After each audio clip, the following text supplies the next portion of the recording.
A service of KIBMradio.com, the Internet's home for an all old-time radio.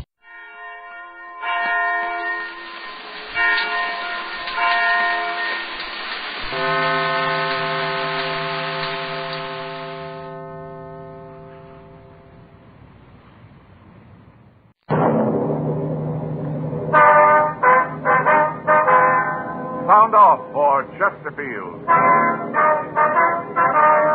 Chesterfield, first with premium quality and best for you. Chesterfield brings you Dragnet.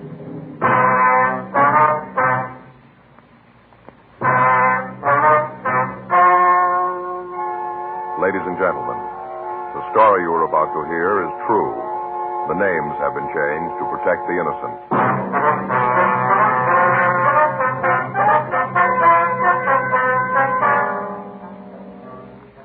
You're a detective sergeant. You're assigned to auto theft detail. You get a call from a truck rental service. One of their trucks has disappeared. There's no sign of the man who rented it. Your job, find him.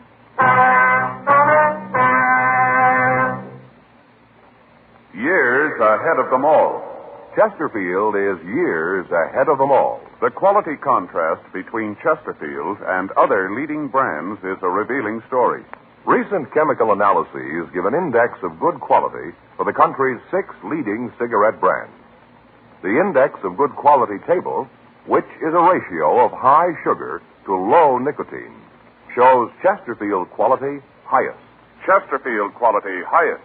15% higher than its nearest competitor. Chesterfield quality highest. 31% higher than the average of the 5 other leading brands. Yes, Chesterfield is first with premium quality in both regular and king size. Don't you want to try a cigarette with a record like this? Chesterfield.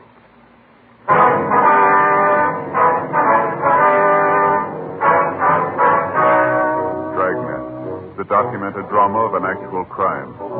For the next 30 minutes, in cooperation with the Los Angeles Police Department, you will travel step by step on the side of the law through an actual case transcribed from official police files. From beginning to end, from crime to punishment, Dragnet is the story of your police force in action.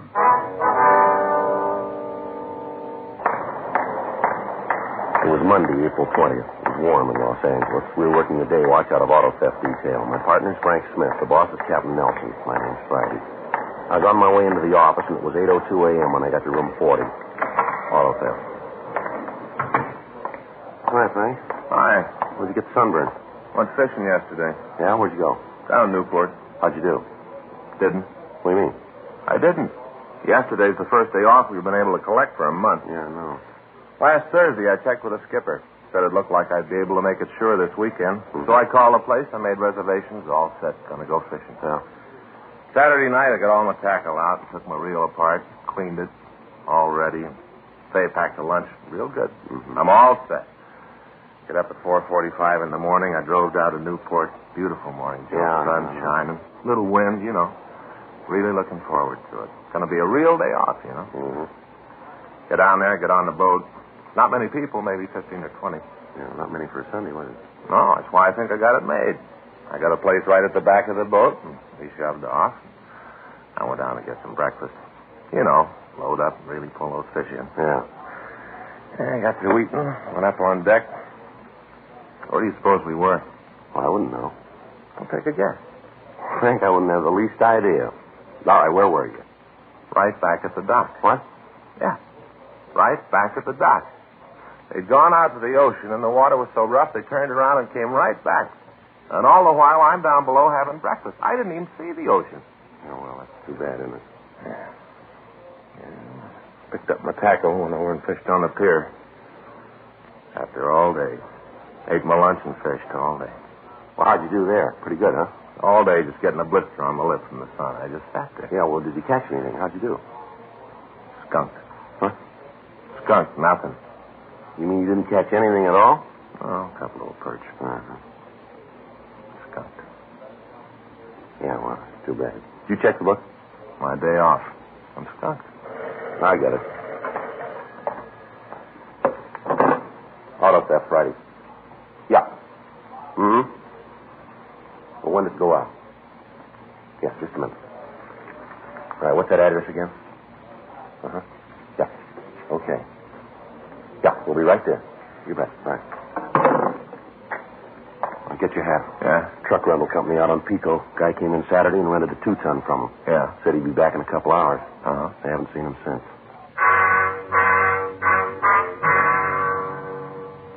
8:24 a.m. We drove out to the address of the Coventry U-Drive truck service. The lot was on the corner of Pico Boulevard and Cambridge Street. Along the front of the place were several panel and pickup trucks, and in the back of the yard was one large stake truck. The office was in a small wooden building at the rear of the lot. We went in and talked to the manager, Mr. Stephen Cole. Tried to check him this morning when the truck wasn't back. Once the landlady said she saw him come home with the truck set. She hasn't seen him since. What's the man's name, Cole? The name he used when he rented the truck was George Summers. Did he have any identification? Yeah, he had a driver's license. I got the number here on the slip. Oh, here it is.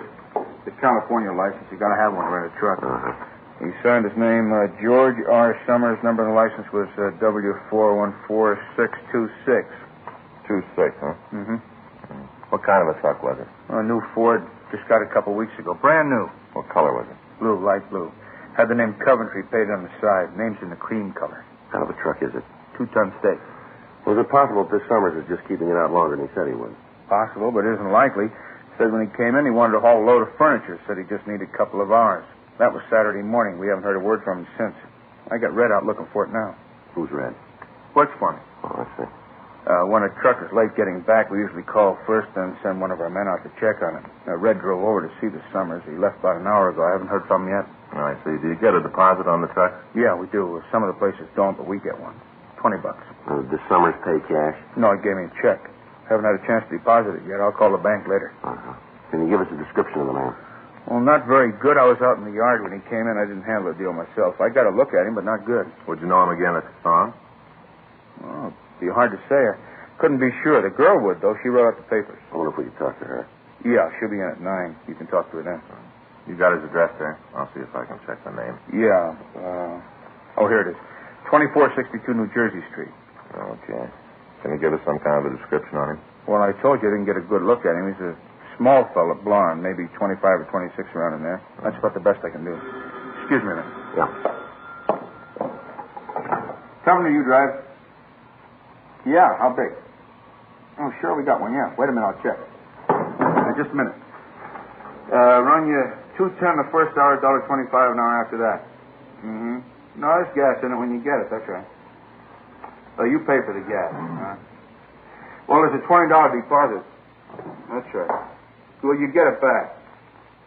California driver's license. Right. Cole. C-O-L-E. Okay, bye. All right, if I use the phone there? Oh, sure, help yourself. Thanks.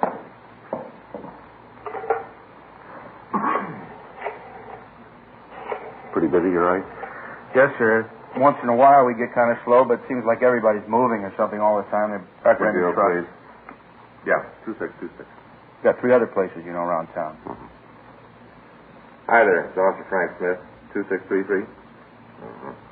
Would you check the name George R. Summers, please? Well, he's described as WMA 23 to 27. Slight build. And blonde. So blonde. Possible address is given as 2462. Wonder if we could see the check he left his deposit, Cole. Sure, I got it clipped on the back of the slip. Yeah. Sure, I'll hang on. Here it is. Uh-huh. That truck is worth about $2,800 as it stands. Well, you carry insurance on it, don't you? Oh, sure, it's covered, but that isn't the point. That guy that just called wants to rent a 2-ton stake. Only got 2 of them. thanks very much. Somebody else calls, I'm going to lose the rental. That's what gripes me. thanks. Probably turn out that deposit check isn't any good either. I'm out all the way around. Mm-hmm. How about it, Frank? Well, can't be sure. We've got a record on the George R. Summers. It might be it. Address is different, but out of 6 cards, it's the closest. Done time for possession. What's he mean, possession? It's narcotics. Oh. So how about it? Do you want it now? No, nothing on him. You give us the license number of the truck? Yeah, it's right here. I got the body motor serial number 2. Lousy phone. Here's a slip. You can copy the dope yourself. Thank you. Cover you drive. Yeah. Is he there? Uh-huh. You tell me to write down here. Yeah, you bring him. Right. Well, that's it. Huh? Call was from Red. He found Summers in his boarding house. Says he's been there since Saturday night. How about the truck? According to what he told Red, he left it out in front of the house Saturday afternoon. Yeah. Came back, it was gone. 9:14 a.m. The owner of the truck rental service called the bank that the deposit check had been written on. He talked to the cashier and found that there was enough money in Summers' account to cover the check. We got a full description from Cole's secretary of the suspect. The check of the truck company records showed that he'd never rented a truck from them before. 9:46 a.m. Summers arrived at the office of the U-Drive company. We talked with him briefly and asked him to accompany us downtown. We got out a local and an APB on the stolen truck. We checked his fingerprints against the record card and got a positive identification. 10:37 a.m. We took him to the interrogation room. You ever been arrested? You know the answer to that. I'd like to have you tell us. Yeah, I fell once, did my time. I'm clean, no parole. Want to tell us about the truck deal? Sure, I got nothing to lose. I didn't have anything to do with it. All right, from the beginning. I rented about noon on Saturday. What are you going to use it for? I had to help a friend of mine move some furniture. Now, what's the friend's name? Louise Jordan. Where she live? 2487 Clifford Street. She got a phone? No. Hey, listen, I don't want you guys going around there and giving her a bad time. According to the landlady at your place, she saw you drive away from the rooming house in that truck Saturday afternoon. How about it? Yeah, how about it? What do you got to say? She's off her rocker. If she saw anybody 6'2" and even, it wasn't me. Well, the way we get it, she was pretty sure. Well, you get it wrong. According to the record, you were picked up for violation of the State Narcotics Act. Is that right? I don't write the record. If that's what it says, that's what I fell for. Well, let me see your arm. Why? I want to see your arm. Roll up your sleeve. Come on. Look, I don't like the way you guys are acting. You got nothing on me. If you got anything to say it and get it over with. You got nothing, let me get out of here. Sit down, Summers. Come on. I know, roll up your sleeve. Let me see your arm. Not going to prove anything. Roll it up. Yeah. Looks like you've been riding kind of high. It's not as bad as it looks. A lot of scratches. That's from before. They look fresh. When's the last time you had a pop? A long, long time ago. How long? I don't remember. You holding now? No. You got a habit? No. Nothing rough. A joy pop once in a while. You must think you're playing with kids, Summers. Why don't you stop conning us? You look like you're hooked and you know it. You're as bad as my landlady. Right? Yeah. You want to get in touch with narcotics? See if Roxy can come over. Sure, right away. What's the deal on calling him over? Why don't you have him look at your arm, see what he thinks? He'll tell you it's like I said. Well, there's one sure way to find out. What's that? Drop you in a cell and wait. If you haven't got a habit, you won't mind. We're going to hold you anyway. For what? Story about the truck's got too many holes in it. Well, what do you mean? It's true the way I told you. That's the way it happened. You don't believe anything, do you? Yeah, the truth when we hear it. I'm giving you that. You aren't buying it. Maybe it's the way you're trying to sell it. You want to tell us what really happened to that truck? I told you. I parked it out in front of my house. When I came back, it was gone. Isn't anything more. Well, if you were home, how come your landlady says she didn't see you from Saturday afternoon on? I came in the back way. For once, the old bat was looking the other way. You mean you stayed in your room all that time? Yeah, that's what I said. What do you do for a living? You mean, do I work? That's right. No. You don't work, huh? No, I had a job, but I lost When? it. Friday. What'd you do? I was a pro diver. Where'd you wash dishes? Place down on 6th. Why'd you get fired? Boss and I had a beef. What about? They got hacked because I came in late. Roxy's on his way over, John. It's Roxy? That, Roxy Lucarelli? Yeah, do you know him? Yeah, I ran into him before. Nice guy, treated me right. He's the one that nailed you? He's one of them. I know these joy pops you've had. Where do you get this stuff? Around. Where around? Here and there. Why don't you come off it, Summers? You might think you're playing it cozy, but you're laying a big bomb here. The story you're trying to peddle us is phony all the way through. We know it, and so do you. Now, why don't you level on it? Make it a lot easier. I'd like to, cop. Really, I would. There's just one big problem. Yeah. You're off base. You know it. You haven't got anything on me. I rented a truck. It was stolen. I'm the one that reported it. I didn't try to get away. I'm telling you all I know. You're leaning all over me because I fell once. You guys just can't stand to see anyone carry a lunch bucket for long. You got to try to make up for something, even if you have to build it yourself. But you made a big mistake this time, cop. You haven't got anything on me that you can stick. All I got to do now is keep my mouth shut and you're up an alley. And that's what I'm going to do. You're not going to get another word out of me. All right, now tell us again about the truck. Come on. What time did you find out it was gone? You can tell us that. Did you leave the keys in the truck when you parked it? All right, mister, you're playing it smart. Let's see how long you can make it last. We'll see how it is after you've been sitting in the cell for a few hours. We'll try it again then, huh? I'm going to take my time. You do that. We got a lot of it. Sergeant Roxy Lucarelli came over from the narcotics division to talk to the suspect. Summers would say nothing. The marks on Summers' arm were fresh, and indications were that he was a narcotics user. Summers was booked at the main jail on suspicion of violation of the State Narcotic Act, a felony. Frank and I, along with Sergeant Lucarelli, went over to the suspect's rooming house. A thorough search of the place netted us nothing. We talked with the landlady, and she gave us the same story she'd given the owner of the U-Drive truck service. She said that it was possible for Summers to come in through the back of the house and get to his room without being noticed. But she told us that there'd been several phone calls for him on Sunday, and that when she'd knocked on his door, there'd been no answer. 5:30 p.m. We checked back into the office and found that there'd been no replies to the broadcast we'd gotten out on the truck. We ran Louise Jordan, Summer's girlfriend, through R&I, but we found no record on anyone answering her description. We drove out and talked to her, and she verified the suspect's story about moving the furniture. A meeting with the district attorney's office decided that there was not enough evidence to bring Summers to court on the narcotics charge and not enough to issue an indictment for the theft of the truck. He was released from custody. In the next 3 weeks, we got reports of 4 more trucks being stolen. The M.O. was the same as with the Coventry U Drive theft. In each instance, the persons involved were checked out, but the leads we came up with led us nowhere. Additional M.O. bulletins were gotten out warning all operators of U-Drive agencies to be on the lookout for a thief or thieves unknown. Another 2 weeks passed. The thefts continued, but the thieves had switched their method of operation. They were now stealing privately owned automobiles from parking lots and in front of homes. Thursday, June 4th, Frank and I checked into the office. I got it. Auto theft Friday. Yeah, please, put it through. It's Al Gaten from San Diego. Yeah? Yeah, hi, Al. Uh-huh. When? Yeah. Well, anybody near it? How about papers? Yeah, no, we'll be right down. Yeah, okay. What? Uh-huh. I've been keeping up. Right. Well, maybe it is. No, we'll leave here right away. We'll see in about, let's see, it's 10:20 now. About 3 hours. About how long it'll take us, huh? Yeah, bye. Bye, Al. Well, he says that truck from Coventry U Drive has been found. Where? Just outside Rosarito Beach in Mexico. Yeah. Found new registration papers and something else under the seat. Huh? 12 bundles of heroin.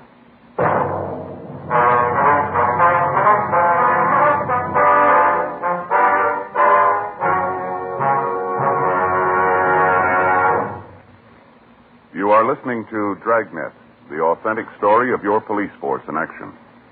Chesterfield is best for you. Listen to Chesterfield's record. For a full year and 2 months, a doctor has been making regular examinations of a group of Chesterfield smokers, and he reports no adverse effects to the nose, throat, and sinuses from smoking Chesterfields. Don't you want to try a cigarette with a record like this? Chesterfield. First with premium quality in both regular and king size. Chesterfield. First choice with Young America. And that's from a survey of 274 colleges and universities. Try Chesterfields today. Remember, Chesterfield is America's best cigarette buy.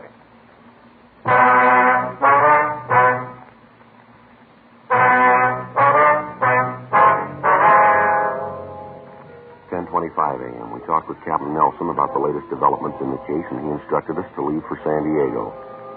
When we arrived at San Diego, we checked with their auto theft detail and with Sergeant Al Gaten. He went with us to the border. We talked with the authorities at the border, but they could give us little information. They said that they'd received the bulletins we'd sent out, but that they hadn't seen the stolen vehicles. We checked with the authorities at Tijuana, and with them, we drove to the location where the truck had been found. A thorough search of the area was started, but we turned up nothing. None of the people in the immediate vicinity could tell us anything about the truck. From the registration slip, we got the name of the owner. The license plates were issued by the state of California, but a check showed that they'd been taken from a wrecked car. The narcotics found in the cab of the truck were turned over to the Mexican police. The next morning, Frank and I left for Los Angeles.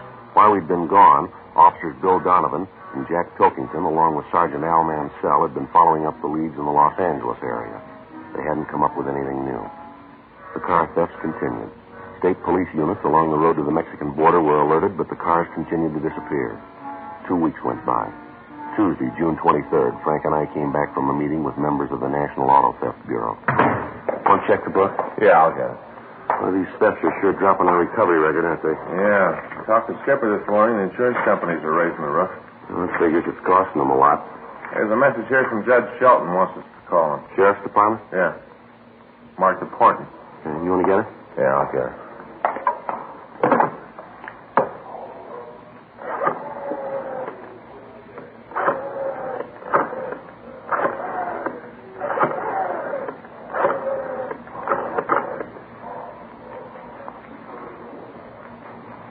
Now, Narcotics, please. Yeah, Judge Shelton there? Yeah, thanks. He's there. Hey, Judge, is Frank Smith over at Autofest? Yeah. Oh? Why do you think that's it? Yeah. When are you going to meet her? Mm-hmm. Okay, we'll be right over. Right. Goodbye. Anything? Yeah. Judge got a call this morning from a girl. Says she's been invited down to Mexico. Yeah. Says two of them are going down to pick up some heroin. Yeah. Where do we fit in? Girl told Judge they'd be driving a stolen car.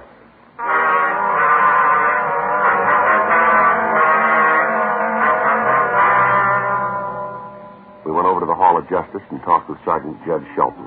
He told us about the call he'd received. He said that he was supposed to meet the girl at 3:30 that afternoon, and he wanted to know if we wanted to accompany him. We told him we did, and at 3:15 p.m., the three of us walked into a bar on West 7th. We waited for the girl to arrive. 3:46. Here she comes. The blonde? Yeah. Hi, Jed. Sir, I'd like you to meet a couple of friends of mine. Sarah Collins, Frank Smith, Joe Friday. How do you do, How sir? do you do? Sit down, Barry. Thanks. Can I get you anything? Sandwich, cup of coffee? No. I could use an old-fashioned, though. Tell him to give you a big piece of orange. Okay, I'll get it. Excuse me. Sure.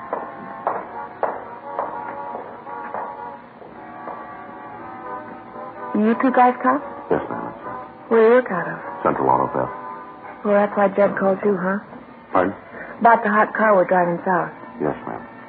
My name is Vera. Why don't you use that?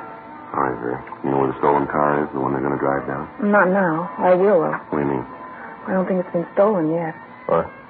Well, I don't think the car's been stolen yet. Well, do you know when it's going to be taken? Sometime this afternoon. We're supposed to leave tonight. You know who's going to take it? This friend of mine. A fellow named Harry Sloan. Mm-hmm. Here's your old-fashioned, girl. Oh, thanks, Jed. You know how this operation's going to work, Vera? No. All I know is I got a call from Harry this morning. He asked me what I was doing. I told him nothing, so he asked me if I wanted to take a drive down to Mexico. I told him I would, and he said he'd pick me up. He's going to pick you up at your house? No, he said he'd call me and let me know where to meet him. Well, where's he going to call you? My place in about an hour. What did he say it makes you think the car's going to be stolen? Just the way he talks. Can't say anything real definite, just the way he talked. You work alone? No, there's another guy with him. I don't know who it is. What did he say to you about the narcotics? Just said that he was planning to pick up some H down there. Didn't say where. He give us a description of this Harry, where he lives? Yeah, I can give you that. Got a record, do you know? Never talked about it. I think maybe he's been picked up a couple of times, but I don't think he served time. You said on the phone you had an idea how we could take him. Yeah. You see, I'll have to drive my car to meet them. As soon as I get a call from Harry, I'll get in touch with you and tell you where the meet's going to be. I'll park my car and leave the license number of the stolen car in it. Where? In the back seat. Judd, wouldn't it be a lot easier if we just kept her under surveillance? Might be better for you, but it wouldn't for me. Harry found out I'd been playing footsie with you guys. He'd kill me sure. This is a big operation. Isn't just Harry in on it. What do you mean? All those cars that have been stolen lately, the trucks, it's all part of the deal. Same bunch is doing it. Oh, you mean it's an organized ring? Sure. They got it all laid out from here to Ensenada. All the way it's planned. You know who the top man is? No. I never heard the name. Harry never used it. They take all the trucks down to Mexico, do they? From what I understand, most of them end up down there. You got any idea how they do it? No. What do you want out of this? What? Well, where are you going to come out, Vera? Why are you telling us all this? Judd gave me a break once. This is my way to pay him back. Harry doesn't mean anything to me. I don't care if you get him. Well, I still think we ought to keep you under surveillance. Be safer for you, Vera. Don't worry about it. I'll let you know right where I'm going to park my car. You find that, and I'll see that the other information's there. I better get going now. Well, just a minute. You want to give us a description of Sloan? Sure, I can tell you what Harry looks like. What are you going to do, check up on him? We'd like to know who we're after. I don't think you'll find anything. Be pretty surprised if you do. Not as surprised as he'll be.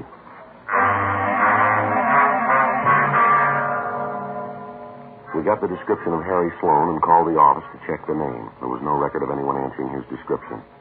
Vera Collins was unable to tell us anything about the second man in the operation.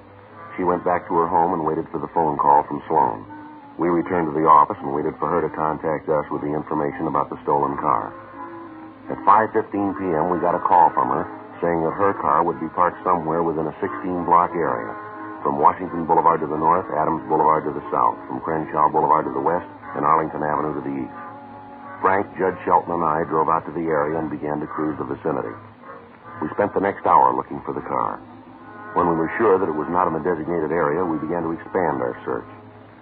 At 6:37 p.m., we found the car parked on a small side street near St. Charles Place, 12 blocks outside the designated area. We searched the car and found a slip of paper in the back seat. It said, Chevrolet sedan, blue color, 1C33272. We'll try to stall Harry on way to Tijuana. It was signed Vera. We got out a local and an APB with special attention to the Border Patrol on the car, asking that if it was found abandoned, to place a stakeout on it and to notify us immediately.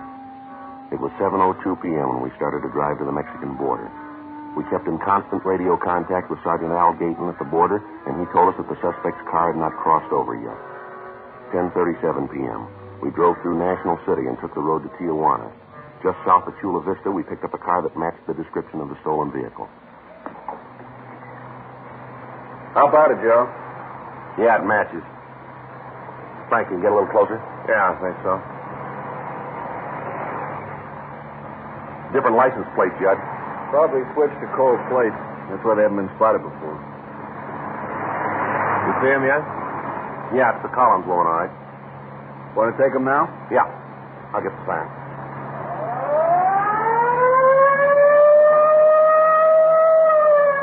Doesn't look like they're going to stop. I'll make a try for the tires, Frank. Wait a minute, Joe. Yeah, road's clear ahead. All right.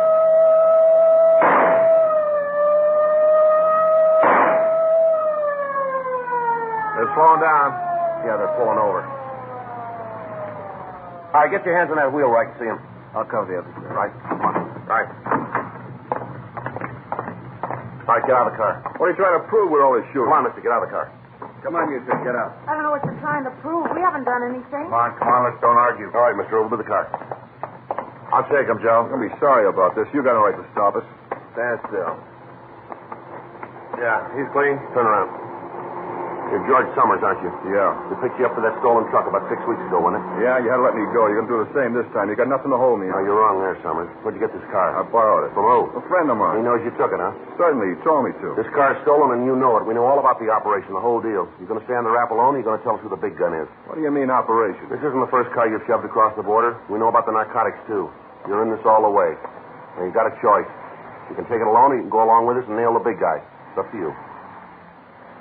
Wouldn't do any good if I told you who he was. I can't prove anything on him, neither can you. You'll never get him, never. Is that right? Sure, he told me so. Cops will never get me. Those are his words. That's what he said. Well, that's not new. Huh? You said the same thing.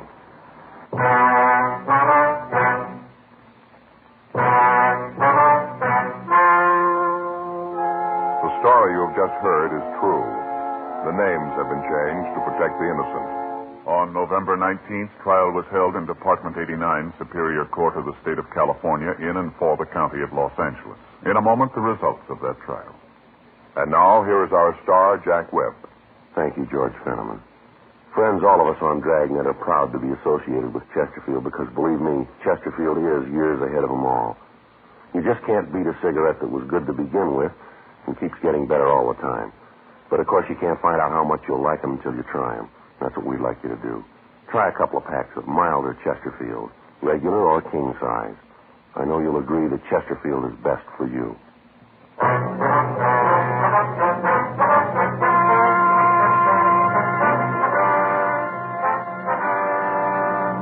George Richard Summers and Harry Alden Sloan were tried and convicted of grand theft auto, 1 count. They received sentence as prescribed by law. Grand theft auto is punishable by imprisonment in the state penitentiary for not less than 1, nor more than 10 years. Next week, The Big Gun, Part 2.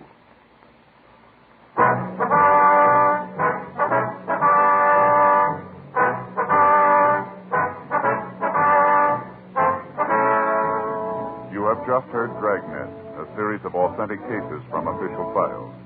Technical advice comes from the Office of Chief of Police W.H. Parker, Los Angeles Police Department. Technical advisors, Captain Jack Donahoe, Sergeant Marty Wynn, Sergeant Vance Brasher.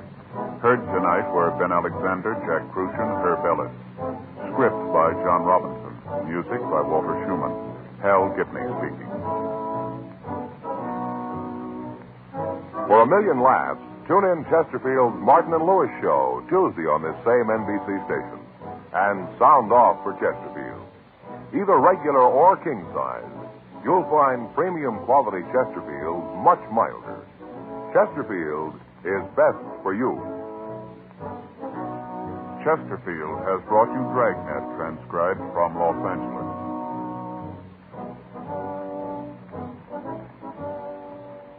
Now, new Fatima has the tip for your lips. Fatima tips of perfect cork.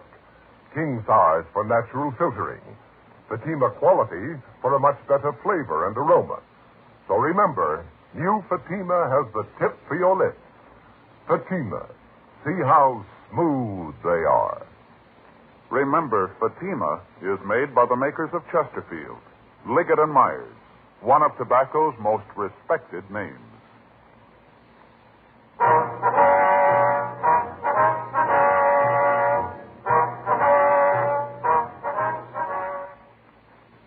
Tonight, it's adventure with Barry Craig on NBC.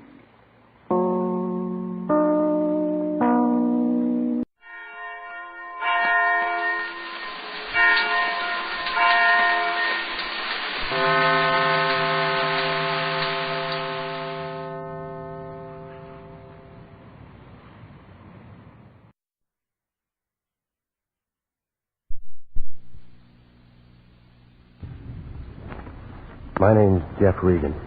I get 10 a day in expenses from a detective bureau run by a guy named Lyon, Anthony J. Lyon. They call me the Lion's Eye.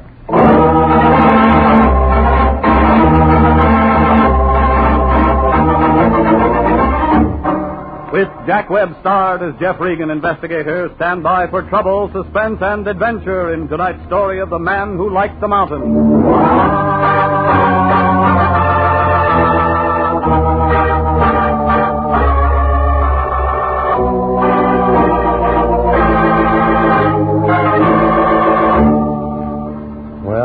This is the way it started. It was about 6 o'clock last Monday night. I was home cooling myself off when the phone began jumping around on top of the desk. Jeff? Mm-hmm. This is Melody. Mr. Lyon calling. I'm out. You can't find me. That's no attitude. Here he is. Hey, Melody. Regan, I got a job for you to do. You can tell me all about it tomorrow morning. So long. Now, wait a minute. It's got to be taken care of now, tonight. Look, I worked hard all day. I'm tired. I told Get you somebody to else. 15 minutes. Now, take this down. Office and Taft building right by your place. He's an attorney. Name of Collins Knight. Collins Knight. What rock did you look under for him? Now, don't be smart just because the guy serves little time once. And gets himself disbarred and re-entered and tied up with every piece of gambling from here to Reno. I'm not interested in who they are or what they've done as long as they can pay the bills. And Collins Knight is just the baby who can do it. So hop over there and find out what's what. And call me if you run into any trouble.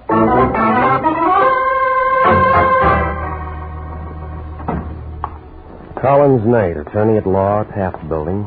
Turned out to be a medium-sized man, about 50, in a loud tan sport coat and black and white polka dot tie. The good tailoring on his shoulders didn't cover up that 45-year-old stomach, but it didn't seem to bother him. He smiled when I walked in his office, pulled out a bottle of bonded stuff and a couple of tall glasses. Sit down, Regan. Make yourself comfortable. Say when? When? I'm a four-finger man, too. Yeah. Here's to you. Cigar? I don't use them. You don't mind if I do. Yeah.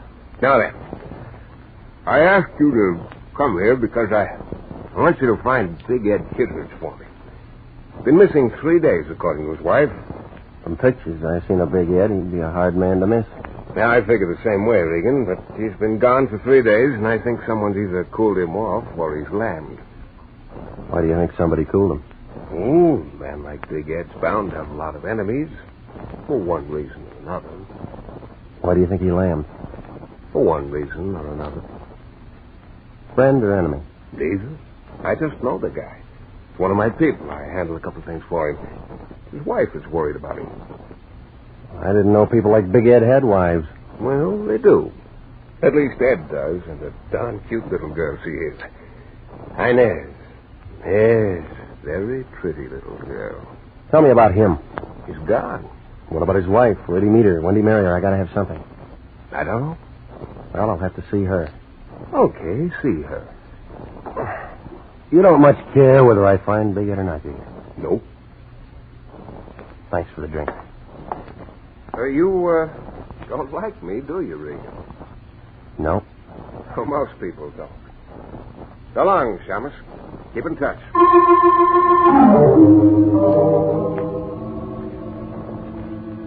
The name on the door said Mr. and Mrs. Edward Kittredge. It was a clean door in a clean hall with a nice new carpet on the third floor of an apartment house over on Franklin. I figured $100 and up for a bachelor. She was pretty. Red hair, the mahogany kind. Green eyes. 24, maybe. But she could look 16, just coming off the beach and wearing those gold sandals. Yes? Miss Kittredge? Hi, my name's Kittredge. My name's Regan. I'm a private detective. Collins Knight hired me. He said your husband's missing. Oh, come in, Mr. Regan. I told him I'd want to talk to you. Okay if I sit down? Oh, of course. I'm sorry, Mr. Regan. Can you tell me anything about him? His friends? Business? You ever heard of Big Ed Kittredge? Oh, yeah. He's been around. Makes the papers now and then. You know what kind of friends he might have. What about his business? I love Mr. Regan. I was hopping cars in Glendale a few years ago. The movie contract they brought me out from Iowa to keep wasn't anything more than a lot of talk. And I had to eat. One day, a big man came in. I waited on him. Big Ed. Yeah. After that, he kept coming in. I began going out with him. When he asked me to marry him, I married him. I didn't ask him what he did for a living or how he spent his time. He was good to me. He's always been good to me. Now he's gone. Mm-hmm. He's never been gone more than 5 hours since we were married. He gave me everything, done everything for me. And you don't ask questions? No, I don't ask questions. But there's one thing. Yeah? Yeah, our partner here, the man named Axman, was here 2 nights ago. That was the night Ed left. He'd never come back. Axman? Yeah. Ed was in the kitchen. I was in the bedroom. I thought I heard him quarrel, and when it came out, Axman had his hat in his hand. He was leaving. Ed went with him. Mm-hmm. That it? Well, yeah, that's it. I ain't seen him since then. Think anything's happened to him? You think he's all right? I think you ought to tell me the truth. What? All the pictures I seen in the paper of Big Ed Kittredge were of a big man with a pipe in his face. I don't see any pipe racks around here, but I see where they might have been. Why, you... And if I went to a closet, I bet I wouldn't find any of Ed's clothes around here either. Now, come on. Tell me about that argument. All right, you win, Peter. The same thing we've been arguing about for 3 years. He drinks too much. He plays the horses too much. And besides, he socked me. Mm-hmm. Go on. All right, fine. I got fed up. Told him to get out. Only now you want him back. Why? Just long enough to serve him some divorce papers and get a property settlement. I thought it'd be something like that. Oh, no, wait a minute, Regan. Wait a minute. But Axman, I wasn't lying. He hates Ed, even if they are partners. Something from the old days. Axman walked in when Ed and me was having our knockdown. He saw it all. If he wanted to bump Ed, he could do it. Somehow he'd fix it so it looked like I'd done it. He's a crime. You think he'd make a good witness? Well, Axman's a smart guy. Just the doorman and the clerk downstairs, they heard Ed and me arguing. We get kind of loud. I might have said something about killing Ed. Sure make me look sick if Ed turned up dead somewhere. Yeah, it would. You gonna help me? I'm already hired, lady. Thanks, Peter, thanks. Sorry I put on that ad. You were pretty good. Wrong props, that's all. I'd try that studio again if I were you. Yeah? They're a bunch of slobs. They wouldn't give no gal a break. Maybe you're right. It ain't bad for a peeper. When this is all over, let's you and me have a drink somewhere or something, huh? Yeah, something. I'd like to meet a nice guy. A real nice guy, just once. Just once.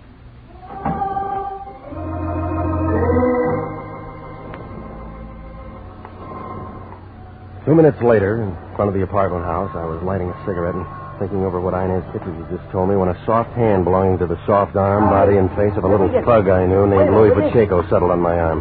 Regan. All right, punk, what is it? I've been waiting for you, Regan. Been with Big Ed's wife, huh? Nice dish, huh? I seen it. I got some business with you, Regan. Yeah? Yeah. You're looking for Big Ed Kittredge, ain't you? Maybe. Yeah, then I could tell you something that'll help. All right, go on. Tell me. Now, without you giving me something for the trouble. How much can you tell me? Maybe what Big Ed is. Okay, 5. What? Tell somebody else. Suit yourself, punk. Wait a minute. Wait a minute, Regan. Well? He shagged up the mountain town, yeah. Has a place up there called Hideaway. And not many people know about it, not even his wife. Yeah. He went up with a guy named Axman 3 days ago. He's got some slot machines and stuff like that up around there. That all? Yeah, that's enough for you, Gumshoe. Okay. Here. Keep it. I don't need your lousy sawbuck. Keep it, you chisel cheapskate. Cheapskate.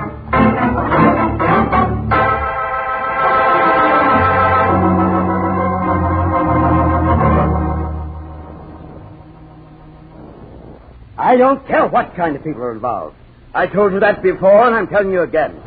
If they play rough, let them do it, just so we get paid. All right, fatso. Then get yourself somebody else to take over. I quit. No. Just a minute, Regan. Just a minute. Let's not fly off the handle about this thing. Not be hasty. They're a bunch of bums, and you know it.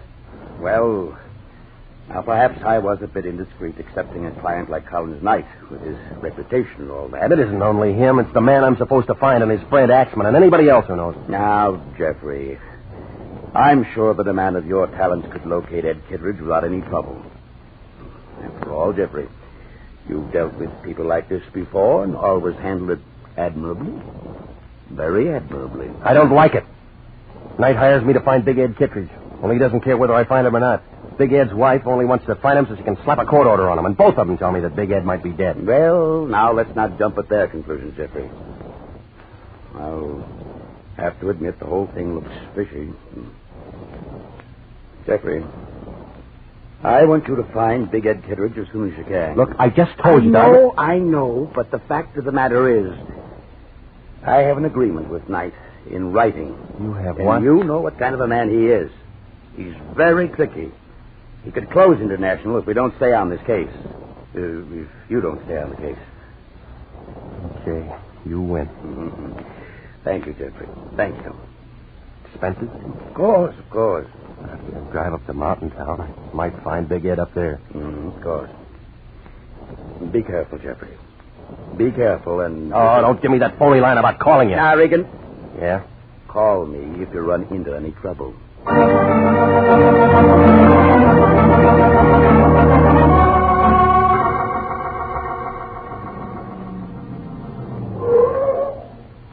How far to Mountain Town? You're here, Pilgrim. This is it. That black place over there's the lake.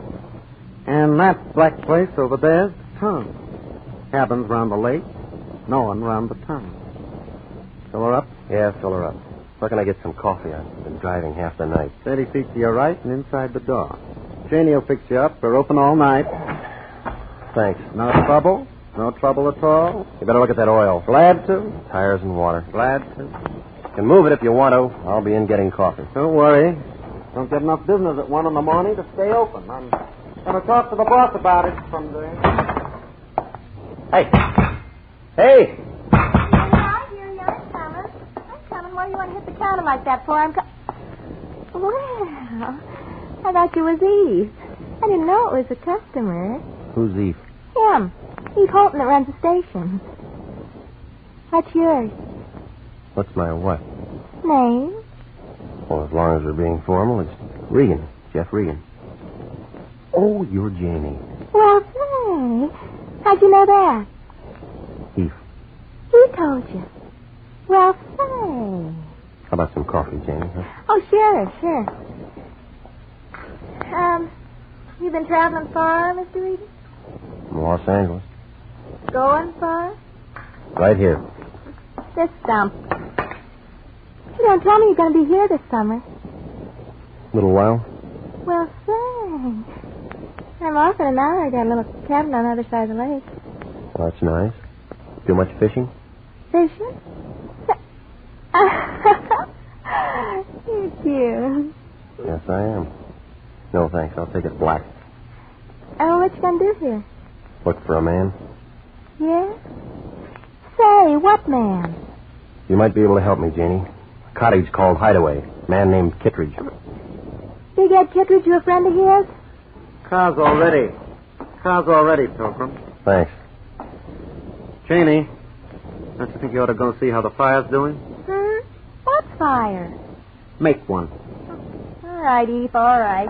Do you think as a girl takes a job slinging hair, she has to listen to a lot of balloons and maybe she's like you working the film? Janie's too friendly. I like friendly people. Keep the car here, will you? I'm looking for a Hideaway cottage, and I don't see any road going around the lake there. I guess I'll have to hoof it. Hideaway? East shore of the lake. About half a mile from here. You're right, there's no road. You'll have to walk. Thanks. Don't mention it, Pilgrim. Don't mention it.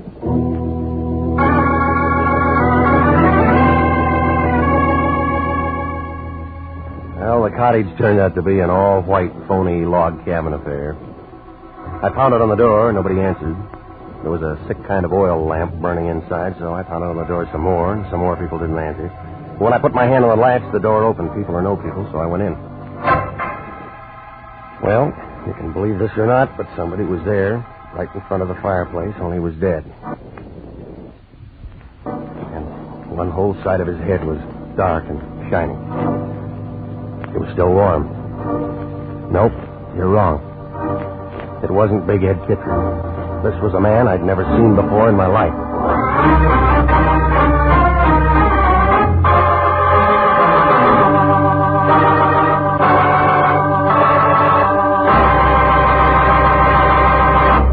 We'll return to Jeff Regan, Investigator, in just a moment. An easy way to save for future security is by a payroll deduction of savings bonds. If you're not paid on a salary basis, you can purchase savings bonds at your nearest post office, bank, or savings and loan association office. Now is the time to ask your employer to start deducting for savings bonds or to buy a bond on your own. If no other plan is feasible, your bank will deduct enough each month from your savings or checking account to buy a savings bond. For money in the future, buy United States savings bonds. You'll be glad you did. And now, back to the story of the man who liked the mountain and Jeff Regan, Investigator.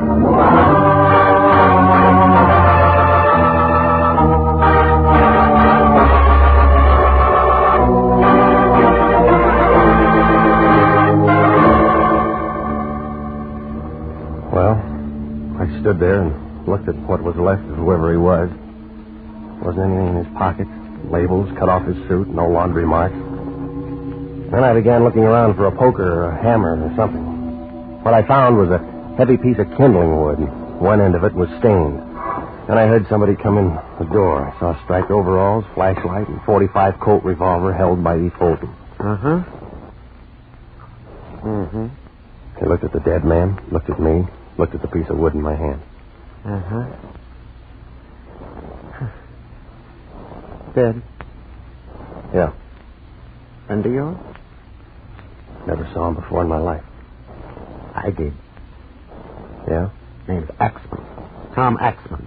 Friend of Big Ed Kittredge. Friend? Why'd you kill him? I'll just take your gun. Safer this way. You always wrap a gun in a handkerchief? Only when I want to keep fingerprints on it. Evidence. So it's that way? It's that way.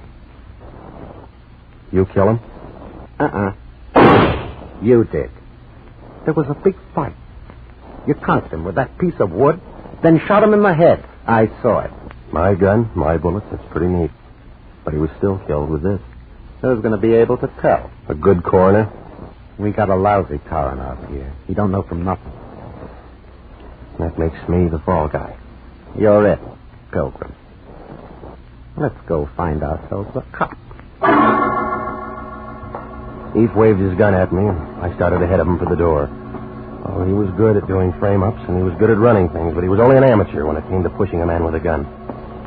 I waited to feel it in my back. By the time I got to the door, it was there, and that was his mistake. I shoved him up against the wall, but he didn't drop the gun. Before he could do anything, I was running for the black place that he told me was the lake. Come back here, Regan! Come back here!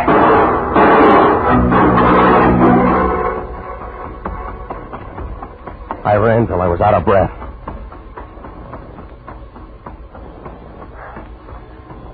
What? Who is it? Who's there? Take it easy, Jane. It's me. Uh-huh. Oh, Mr. Regan, it's you. Hey, listen, he's looking everywhere for you. I know. He says you killed a man, Tom Axman, over in Kittredge's cabin. I know. But you didn't kill him, I know that. Yeah? Come on, we can't talk here. Someone will see us. This is my place. Boy, I got some things to tell you, Mr. Regan. I don't like this place, and I don't like Eve Holden, and I don't like anything that's been going on. You got to get out of here. Get out fast. Come on in. Look, I quit my job tonight. I didn't want to get mixed up in any of this. Any of what? This killing and... Gee, I don't know what all. Oh, I better pull the curtain. Someone might see in here. This is a scary place. You say you know I didn't kill Axman. How? Well, I've been working in Mountain Town a couple of weeks now, and I've seen a lot of screwy things. Like what? Like Eve Holton. He works for Big Ed Kittredge. And Big Ed ain't no saint. Have you seen Big Ed? I mean, he drove up a couple of nights with that Tom Axman. I think Ed killed him. Yeah? They'd been drinking a lot, and they both talked kind of loud to Eve. And Big Ed and Axman went over to the cabin. I didn't think anything of it till they didn't show up for something to eat the next morning. Ain't nothing to eat in that cabin. That helps, Janie. Go on. Well, Eve's been going up around that mountain taking a look every day, for no reason at all. Yeah, sure he has. Only he isn't looking at the mountain. Scared. Look, mister, my jalopi's out and back in the filling station. Take me with you. I'll tell everything I heard and seen, and we can let some cops figure out all that. Hey, what's that? It was a hand firing a gun at her. Figured to be my gun. I hit the oil lamp and went down on the floor. Then I heard somebody outside on the porch. I crawled in the dark till I found a wall and a window. It wouldn't open, so I took half of it with me.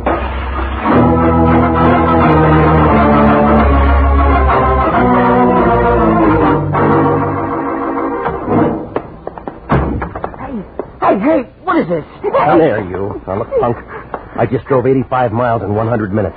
7 o'clock in the morning, and I haven't been to bed all night. I saw one dead man and one woman made dead. Easy on that stuff, Regan. And some of your playmates up at Mountain Town trying to make sure that I get hooked with it. Now, wait a minute. Oh, start talking, punk. Wait a minute. What do you want me to say? I don't know nothing about no sticks and no Mountain Town. All right. When somebody like you comes sidling up to me and tells me where to find my man and doesn't take $5 for it, that means he's already got dough. That's Regan. And they only give you dough for work. Gee whiz, Regan, you know I wouldn't mix up in no killing. I can't stand that kind of thing. Punk, who paid you to tell me to go to Mountain Town? Who paid you to send me up there and make a patsy out of me? Let go. Let go. I'll tell you, Regan. I'll tell you. It was Knight, the lawyer. Yeah, Collins Knight. He slipped me 50 to pay and give you the dope. Nice. I might have known. Go on. That's all. Honest, that's all there is to it. I take you over to Big Ed's apartment. You talk to his wife, and you know the rest. Can I tell you why? You know I never asked any questions. I just do what I get paid for. Nobody ever let me in on something big. I didn't know it was no frame. Okay, punk. Listen, if Knight ever finds out I told you... Shut up. What are you going to do? Hi, Regan. Hard night, huh? He made me tell him. He made me tell him, Mr. Knight. Sure, Regan. Don't worry about it. I got up early, Regan. Kind of figured you'd be looking up the punk here. He phoned from Mountain Town, said you lammed out on him twice.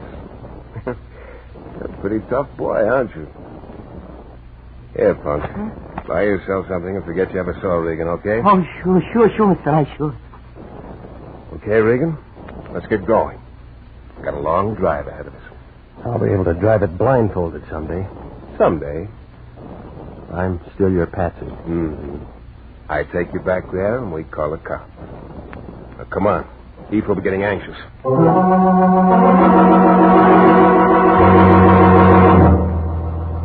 Well, you can't say I didn't find my man. Even if I did find him sitting in that same cabin with a couple of corpses on the floor. Big Ed Kittredge. He needed a shave. He was sitting there looking at Axman's body and Janie. I guess Eve had brought her over from her place. Eve was there, too, holding my gun against Big Ed's back. Was still wrapped in that handkerchief. Knight, I thought you'd never get here. Come on, let's get this over with. Now, don't be nervous, Eve. Ed, I want you to meet Jeff Regan. He killed you. How you doing? You're the fall guy, huh? Tough luck. Where'd you find him? Where I said I'd find him, at the punks. Still using my gun to kill people? Not quite finished, Pilgrim. 2 down, 1 to go. Very easy to figure. I'm next, huh? Yeah. Sorry, Ed. It has to be business. Me and Eve will take over where you and Axe will leave off. Hey, Bo, we're going to let him rub me out and pin all this on you, or we're going to do something about it? Take it easy, Ed. I think we ought to do something about it. Oh, what you need from me? Big Ed was good. He stopped the first 2 slugs from Eve's gun, and the first 2 out of Knight's. By that time, I got a hold of a poker, and I brought it into Knight's face. He looked kind of sick and went down without a sound. When I looked around, Big Ed was twisting the gun from Eve's hand. Blood pouring from 4 holes in his chest.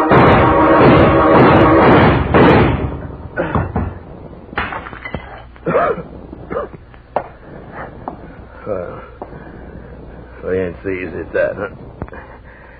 Guess the frame won't work now. Where's your phone around here? I'll get you a doc. Well, Sawbone's gonna help me. Save yourself the trouble. I never knew they burned like this. What's your name? Oh. Regan. I'm a private detective with International. Oh? Lions still run that dump? Yeah, he does. Old bum, ain't he?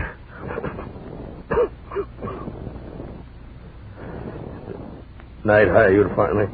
Yeah. He's real tricky. Well, they ain't making a patsy out of you anyhow. Look, Regan, I done you a favor. Fix a deal for me, will you? Sure, Ed, sure. I got a wife named Inez. Met her. Pretty, huh? Look, tell her I wasn't sore. I didn't really leave it. I just came up here to let her cool off. I kind of like the mountain. That's why I had a place. Sure, I'll tell her. Now, this is a bunk, ain't it? Regan. I'm here, Ed. You found me, huh? Yeah. Yeah, Lion's Eye. $2 says Lions won't give you no bonus for it.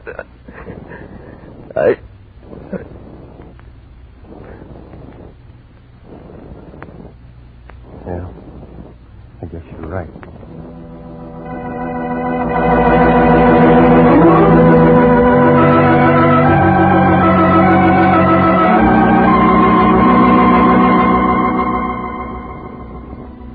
Well, I called the sheriff, who had a face like a boiled beet. He listened to the whole thing, and then we kind of pieced it out together. You see, the day I got there, Big Ed killed Axman. I guess they got into some kind of an argument, and Ed picked up a piece of kindling wood. About that time, Eve Holton showed up and saw what had happened, and he figured he had something. So he pulled a gun on Ed and stuck him in a cellar somewhere. Then he phoned Knight down in Los Angeles. It was a good chance for Knight and Eve to take over, so they figured to kill Ed and get a fall guy for both murders. That was me. Didn't come out quite that way. Eve had to kill Janie, too. All with my gun. You know the rest. Oh, Lion cashed Knight's check. He was happy. Hey, that sheriff up there's going to call you for the coroner's inquest this afternoon. Yeah, I know. Technical charge of manslaughter. Have that clear you in a couple of hours. Yeah. So, Bill, did he? Imagine that big crook. Hey, wait on. Remember, you got to be up in Mountain Town this afternoon. I'll be there. I got to go over and see Big Ed's wife first. He asked me to tell her something. Big Ed's wife? That's right. Forget it, Regan. She's glad he's dead, same as everybody else. I'm going over to see Big Ed's wife. Why do you want to go sticking your nose back into it? Because Ed was dying and he asked me to do it. Lots of guys ask for lots of screwy things when they're dying. They wouldn't bring them up unless they were sure they didn't have to stick around and see what had happened. Make sense? Makes sense. Where you going? Over to see Big Ed's wife.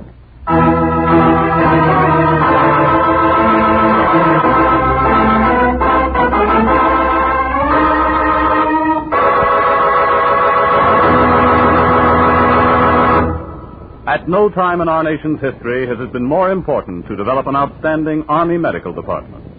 Without an adequate nurse corps, this can't be accomplished. And nurses are still needed to fill the estimated requirements for 1948. If you are a graduate registered nurse, over 21 and under 45, you're invited to apply for a commission in the Army Nurse Corps Reserve. If you are selected, you may choose either active duty or inactive status. Apply to the Adjutant General, Washington 25, D.C.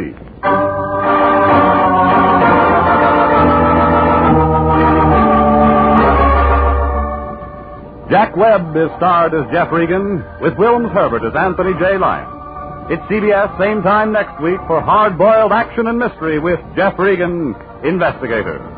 Also heard on tonight's program was Jeff Chandler, Betty Lou Gerson, Edgar Barrier, William Conrad, Sidney Miller, and Laurette Philbrand. Jeff Regan, Investigator is written by E. Jack Newman, produced and directed by Sterling Tracy, with original music by Dick Arant. If you like mystery, here Find That Clue with Mystery Master Ken Crossan quizzing the top mystery writers of Hollywood and a special guest this Monday night over most of these same CBS stations.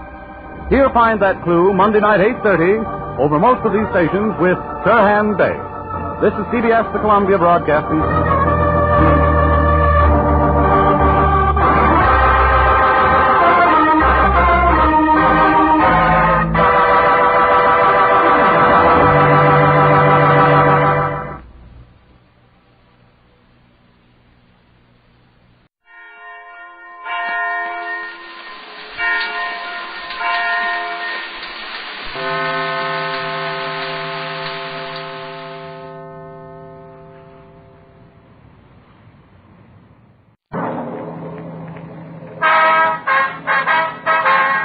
Sound off for Chesterfield. Chesterfield, first with premium quality and best for you. Chesterfield brings you Dragnet.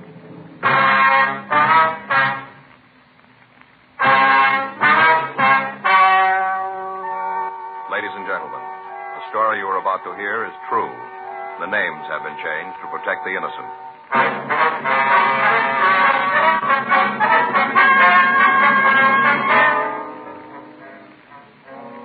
You're a detective sergeant. You're assigned to auto theft detail. You arrested one member of an organized ring of thieves. You're after the head man of the gang. Your job? Get him. Here is Chesterfield's record with smokers. And important to you. No adverse effects to the nose, throat, and sinuses from smoking Chesterfield. That's the report of a doctor who has been examining a group of Chesterfield smokers for a full year and 2 months. Don't you want to try a cigarette with a record like this? Chesterfield. First with premium quality. Chesterfield. First choice of young America. And that's from a survey made in 274 colleges and universities. Try Chesterfields today. Chesterfield. Regular or king size. They're much milder and best for you.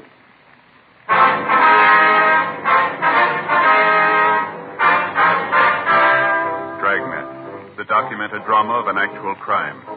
For the next 30 minutes, in cooperation with the Los Angeles Police Department, you will travel step by step on the side of the law through an actual case transcribed from official police files. From beginning to end, from crime to punishment, Dragnet is the story of your police force in action.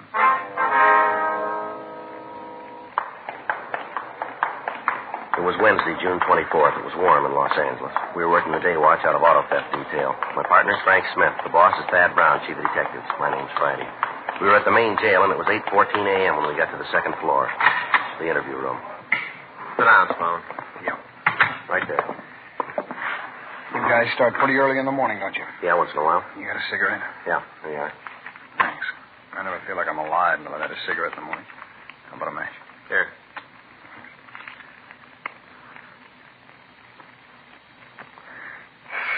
There's nothing like it, that first cigarette. All right, what's this all about? You know that as well as we do. A few questions we want to ask. All right, go ahead, ask. What's your part in the setup? I don't know what you're talking about. No, it won't work, Sloan. We got the whole story from Summers. Well, then what do you need from me? Just like to check out a few things. What do you mean you got the whole story from Summers? What did he say? Told us everything he knows about the setup. From what he says, you're the key man. Everything goes through you. He said that? Yeah. You believe him? Got no reason not to. That's why we're here. Get your side of the story. How much he tell you? Said everything he knows. Yeah, that figures. You get a guy with a yen like that, and as soon as the roof starts to drop, they spill their insides out. That's the trouble with doing business with hypes. You always run into it. Yeah, well, let's hear your side, huh? Sure. I knew going in if you locked Summers up, he'd break. Just a matter of time before he started seeing things and talked all over the place. Why don't you do a little of the same? I got no choice. Where do you want me to start? How about the beginning? It's as good a place as any, I guess. All right, who's the big gun in the setup? Now, you're not going to believe Well, it. why don't you try us? I don't know who he is. I haven't got the slightest idea, and that's the truth. You're asking us to buy the fact you work for a guy you don't know. I don't care if you buy it or not. That's the way it is. I don't know who the big man is. How'd he get your order? He calls me. Where? My place. When? When I got something for him. How does he know? We got a set time each day. He calls in. He tells me what he wants done. I tell him what's going on. What happens if you want to talk to him and it's not the time? Nothing. I got to wait. How do you get paid? He calls me and tells me where to go. I show up there and the doe's waiting. All right, now you start at the beginning. Give us the whole story. All right, I got in town about 6 months ago. Where from? Outside of Chicago. All right. I laid around town for a few days, and I get this rumble that maybe I can pick up a job. Where'd you hear it? Oh, just around. I couldn't tell you where it was, a word here, another one there, just around. All right, go ahead. Well, I'm home one day, and the phone rings. I answer it, and the guy asked me if I wanted to go to work for him. I'm on my upper, so I asked him what he wanted me to do, and he springs this car heist thing on me. I told him I wanted no part of it. Yeah. He kept on talking, kept telling me how it was such a sweet, clean racket, how we could work it without being tagged. Finally, I told him I might be willing to sit down and talk to him about it. Mm-hmm. He says no go. That he didn't want anybody to know who he was, and that went for me, too. He told me he'd swing the operation on me. What do you mean, swing it? Well, he said he'd tell me how to set it up, how to make it work, who to contact. Said he had the organization already, but he needed a man to take charge of the L.A. part of it. He told me that I was the guy he wanted. Well, tell him how he happened to come to you. I don't know. I did time when I was a kid for Grand Theft Auto. First time, I got off light. Where'd you do the time? New York State. All right, go on. Well, maybe he got a rumble about that. He knew that I was down. Maybe he figured that I was the guy to handle it for him. I don't know why. He just called. Did you have any idea who this man on the phone was? No. I thought about it a lot. I tried to come up with an answer, but there just wasn't any. At least none that I could find. Might have been somebody you met back east. I don't know. Could be. I got no way of knowing. The way the deal worked out, I didn't have any reason to get nosy. This guy really had it figured out like a charm. I still don't know how you tagged us. How about it? You tell me? You know better than him. Yeah, I suppose so. All right, go ahead. What happened after you talked to this guy? Well, I wasn't real anxious right off. I told him I'd have to think about it, you see. Yeah. Next day, he calls again. Told me he wanted to tell me the deal, lay it out for me. If I thought it was good, I could go along with it. Otherwise, we could call it quits. I was just about to get bounced out of my room, so I listened. We must have talked for about an hour. Yeah? That's when he laid it out for me. The way it looked, the plan couldn't miss. Wasn't anything he hadn't thought of all along the line. He had the leaks all plugged up tight, you see. All right. How'd this deal work? I thought Summers gave you the lineup. Yeah, he did, but we'd like to hear it from you, all sure right? you ain't trying to con me into something? You said it yourself. You got no choice now, have you? Well, the way it worked was smooth, real smooth. The boss, that's what I called him, he'd call me, tell me what kind of car he wanted. I'd get in touch with one of the boys and pass the order on, you see. Yeah. Hype would steal the car, call me. Who? Some hype would steal the car and call me right away, tell me where he had the car. Then the boss would call and I'd tell him. He'd drive by, look at the car. If he okayed it, he'd call me and I'd tell the fellow that sold it to get it rolling. They drive it to Mexico, huh? Yeah. First off, I'd meet him and give him enough money to get back here, though. And after that, they'd switch the plates in the car and then shove out. Where'd you get the plates? Oh, the boss would get them someplace. Then they'd be delivered to me. Always cold plates. I think he probably got them off the used car lots. I don't know, but that's the way it looked like to me. You see? Yeah. What happened then? Well, the guy'd drive the car straight through. He'd deliver the car to a contact down in Tijuana. What about the payoff from Mexico? How'd they work that? Well, that went through me, too. I'd get a call from the boss. He'd tell me where the meat was. I'd show up and pick up a paper bag with the narcotics. That the way the stolen cars were paid for? Narcotics? Yeah. Heroin was the best, so by the time we cut it down, it went a long way. What'd you do with the stuff? Well, some of it I'd use for paying off the hype that lifted the car, and the rest went on to the boss. How'd you get it to him? He'd call me, tell me where to leave it. Maybe an alley downtown, a telephone pole on Central. Once in a fountain right in front of City Hall. Every time, though, it's a different place. Yeah. Is it possible any of the others might know who he is? I talked to him. None of them know. I don't think they're holding out. Yeah. This boss, he ever say anything that could let you know where he was calling from? No. How about his voice? You get anything from that? What do you mean? You have an accent, something like that? No, nothing. He talked just like you and me. There's one thing, though. What's that? He's been around. He knows the tricks. He knows about me, everything I've ever done. The way he talks, you know he knows all the rackets. Mm-hmm. He ever sent you anything through the mail? Oh, what do you mean, like with the postman? That's right. No. A couple of times he sent me a batch of plates to use on the cars, but they come by messenger. One of the companies here? No, just a guy. I asked them who sent them, but they couldn't tell me. Couldn't or wouldn't? I ain't sure, but I really don't think they knew. It's always a different guy each time. Never the same one twice. You got some of the plates around? No, we used the last one on the car last night. When does the boss usually send them to you? Depends on how many cars we've taken. He keeps track. When we're out of cold plates, another batch of them shows up. It depends on the cars, you see. How about the other men working with you? The ones here in town. Will you give us a list of them? If I do, it makes me a pretty big think. If you don't, it's going to make you big trouble. I suppose so. There's nothing you guys can promise me for this, huh? You know the answer to that, too. We can see that the district attorney's office knows about the help you gave us. That's all we can do. It's better than nothing. Okay, I'll give you the name. Now, when this goes to trial, we can figure you'll be a witness for the state? Against who? Well, this boss, whoever he is. Sure, if you can get him. I don't think you will, though. Is that right? Sure, it stands to reason. I worked for the guy and never got to see him. He ain't going to want to see the police. Well, he's a little like you, isn't he? Huh? He's got no choice. We got the list of names from the suspect, and then we checked with Captain Carl Shy, Narcotics Division. He assigned 2 men to work with us on the case. We got in touch with the Sheriff's Department and filled Sergeant Judge Shelton in on the developments. A call was put into Al Gayton at San Diego, and he said that he'd get in touch with the Mexican authorities and line up the cooperation we needed from them. The name of the contact in Tijuana was given to them, but they were unable to locate the suspect. We asked the stats office to make a new run on the M.O. of the auto thefts in an attempt to come up with a new lead on the head of the ring of thieves. They turned up 6 leads that were checked out. They netted us nothing. We got in touch with the State Highway Patrol, and we worked out a system to intercept any cars that might be stolen in the future by the same gang. The plan was that in the event we received a call regarding a stolen vehicle, we'd put it on the air with the heading of the code word Alex. This would alert all police officers between Los Angeles and the Mexican border. The men named for us by the suspect Harry Sloan were all taken into custody. Further interrogation netted us no new information. In the meantime, the leader of the gang had apparently succeeded in setting up a new group of thieves and was operating again. The thefts continued through the next month. During that time, all precautions were taken to keep the stolen cars from getting to the border, but the speed with which the gang operated made apprehending them almost impossible. The radio operation with patrol units along the highway was tried, but by the time the cars were reported stolen to us and we were able to get a broadcast out on them, they were already across the border. Thursday, July 30th, Frank and I checked into the office. I'll check the book. Right.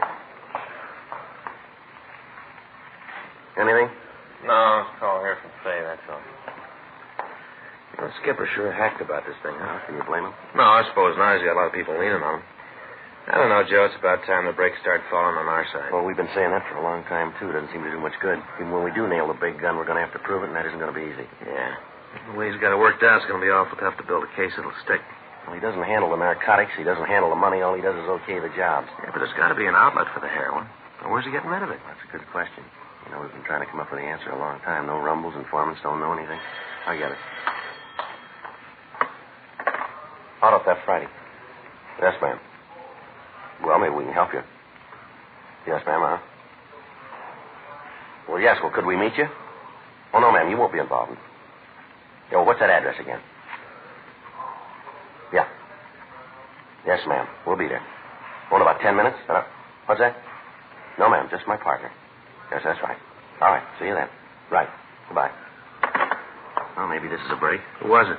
Woman. She wouldn't give us her name. She said that wasn't important. She wants us to meet her. What about? Something to do with used cars.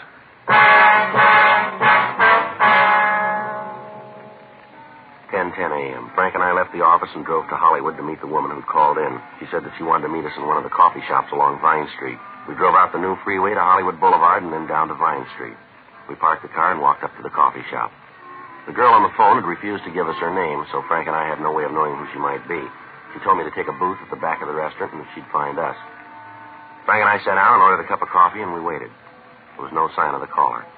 11 a.m. She still hadn't shown up. We were about ready to leave when a tall woman, well-dressed, in her middle 30s, came in. She stopped at the door, looked around the place, and then she headed for our booth. Joe. Yeah, it might be. No, she's heading for the next booth. Are you from the police? What? Are you a policeman? No, what? Never mind. Are you from the cops? Yes, ma'am. I'm the one who called you and told you to meet me here. Yes, ma'am. I'm Joe Friday. This is my partner, Frank Smith. You got some way to prove it? Ma'am? Prove that you're cops. I don't want to talk to nobody who ain't cops. Yes, ma'am. Here's my ID card. Oh, yeah. That's you, all right. Yes, ma'am. How about you? Yes, ma'am. Here's mine. Oh, yeah. Oh, say, that's a real nice picture. You put on some weight, haven't you? Would you like to sit down, ma'am? We can get started on this. Oh, yeah, sure. Now, what was your name? Well, you don't need that. It doesn't make any difference. All right. Can we order you something, maybe? Yeah, I'd like a Coke. All right. I'll get it, Joe. You make sure it's a real Coke, though. Genuine. All right, ma'am. I'm sorry I'm late. I got tied up. That's all right, ma'am. I wonder if we can get started. Well, I was across the street, waiting by the radio station. Yes, ma'am. Waiting for that singer. Oh, what's his name? You know who I mean, the cute one with the curly hair. Oh, I never can think of his name. Anyway, I was waiting for him to come out. He's doing a show over there, you know. He has a wonderful voice, and he's so cute. Now, what's this all about, this thing you want to tell us? Crazy kids and their autograph books. I couldn't even get near him. Miserable. I wonder if we could get down to business here, ma'am. You said on the phone that you could give us some information? Yeah, I think I can help you out. It seems to me that you might want to talk to this man. What's his name?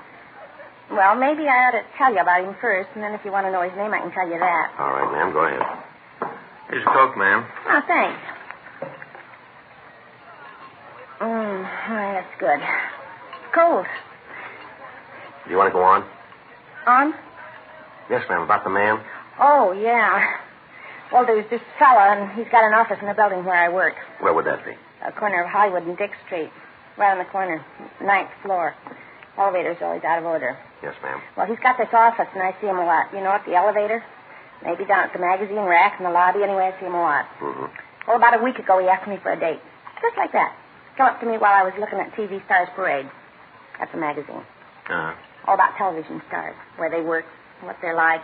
All interesting things like that, like do they like garlic and what kind of knot do they use in their ties. All interesting things like that. So this man asked you for a date, huh? Came up just like brass and asked me out. Well, first off, I was kind of flattered. You know, he's pretty nice. Drives a nice car and all, but I told him I couldn't go out with him. And then I told him that I thought he should be ashamed of himself. I told him he should be ashamed of himself. Yes, ma'am. Sure. See, I knew he was married. Nice little wife, real cute. I saw her a couple of times around the building. Lately, she hasn't done too well. She's real cute. Imagine him asking me out and him a married man. Well, yes, ma'am, but why do you think that the police might be interested in him? I'm coming to that. That was good. Well, I kind of checked around, you know, to see what this guy did and what business he was in. Yes, ma'am. He's in the used car business, sells old cars. I see. That's it. Sells used cars in an office building. Not even a lot. Nothing. There's a glass door. Is there any lettering on it? Yeah, I thought about that, too, but there isn't. No, that's all he's got. Just this little tiny office, desk, and a couple of chairs. Glass door. Well, ma'am, there's nothing illegal in that, you know. Oh, yeah, but he doesn't have a license. No, sir, he doesn't have a license. Beg pardon? I work for a lawyer. Alphabetical filing, G to O. I asked my boss if you didn't have to have some kind of license to sell cars, and my boss says you do. This man doesn't have one. Goes out and buys these old cars and then fixes them up and sells them, and he doesn't have a license. Well, not only that, the men he sells the cars to. Oh. Why do you say that? Well, because I do, that's why. Always come in the office, and they sit there and talk, and then they leave. I get in the hall sometimes, and they laugh, and they're real spooky guys, real spooky. Well, what's the matter, ma'am? Man that just came in. The one with the kind of blonde hair, you see him? Yes, ma'am. What about him? Isn't that... Oh, what's his name? I know it as well as I know my own. He stars in all those space things, you know, like the Saturn Saga and the Martian Maniac that was on last week, and this fella, that one that just came in. Well, he had on this kind of suit all covered with lights, a space suit. He was so cute. Yes, ma'am. Well, if you'll tell us the name of the man in your building, we'll check on him. Oh, there's more to the story. Ma'am? There's more. I'm not finished. All right, would you like to sit down and go on? Oh, yeah. Well, day before yesterday, I'm standing by the elevator, and one of this man's customers come out of the office. He walked over the elevator. Mm-hmm. He reached into his pocket and took out a cigarette, kept the pack up here in the pocket up here. You know, here, with the handkerchief. Yes, ma'am. Well, when he pulled the pack out, he dropped a little package. Fell right on the floor, and he didn't see it. Right away, he got into the elevator and went down, and I went over and picked it up. A little tiny thing. Got it right here in my purse. I was going to give it to the man, and then I thought maybe I better come to you. I saw a picture of a thing like this in the newspaper once. Here it is. And you just look at that. There, you see? Yes, ma'am. What is it, Joe? Heroin.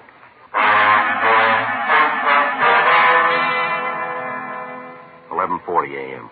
We continued to talk to the woman. She gave us the name of the man who ran the used car agency in her building, Ralph Holland.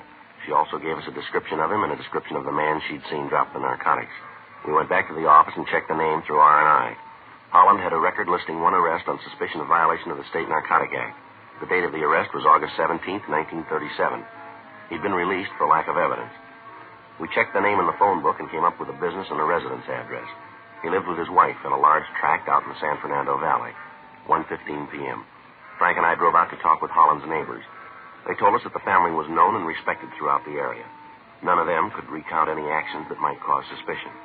They told us the Hollands had lived in the house for the past 5 years, but that Mrs. Holland had said that the family was planning to move into town. From the neighbors, we found out that Mrs. Holland was a semi-invalid and rarely left the house. We called the office and arranged for a stakeout on the house, and then we drove back into Hollywood to talk with Holland's business associate. From them, we got the same story. Ralph Holland was a respected member of the community and was a member of several civic clubs.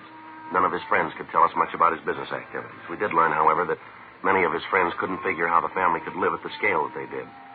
They said that Holland had a good business, but they couldn't see how he could afford the new cars that he drove or the new house he was planning to move into. 5:46 p.m., we checked back into the office and talked with Captain Nelson. Well, it should take us a couple of days to get the information back from the banks. Yeah. In the meantime, we got a lot of walking to do. Yeah. It's going to be tough. Well, Skipper said we could have all the help we needed. You get in touch with narcotics? Yeah, I called them this morning. They'll give us a hand. Yeah, rough duty, isn't it? What do you mean? Well, we figured the guy's guilty. Looks good for it. Now the big job. Yeah. Got to prove it.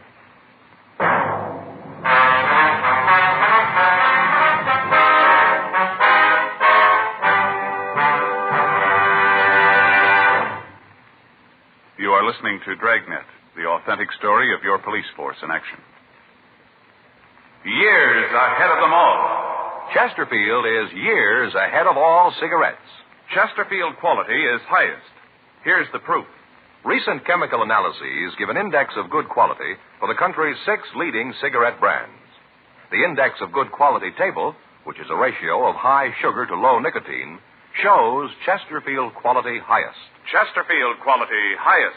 15% higher than its nearest competitor. Chesterfield quality highest. 31% higher than the average of the 5 other leading brands. Don't you want to try a cigarette with a record like this? Chesterfield, first with premium quality and best for you.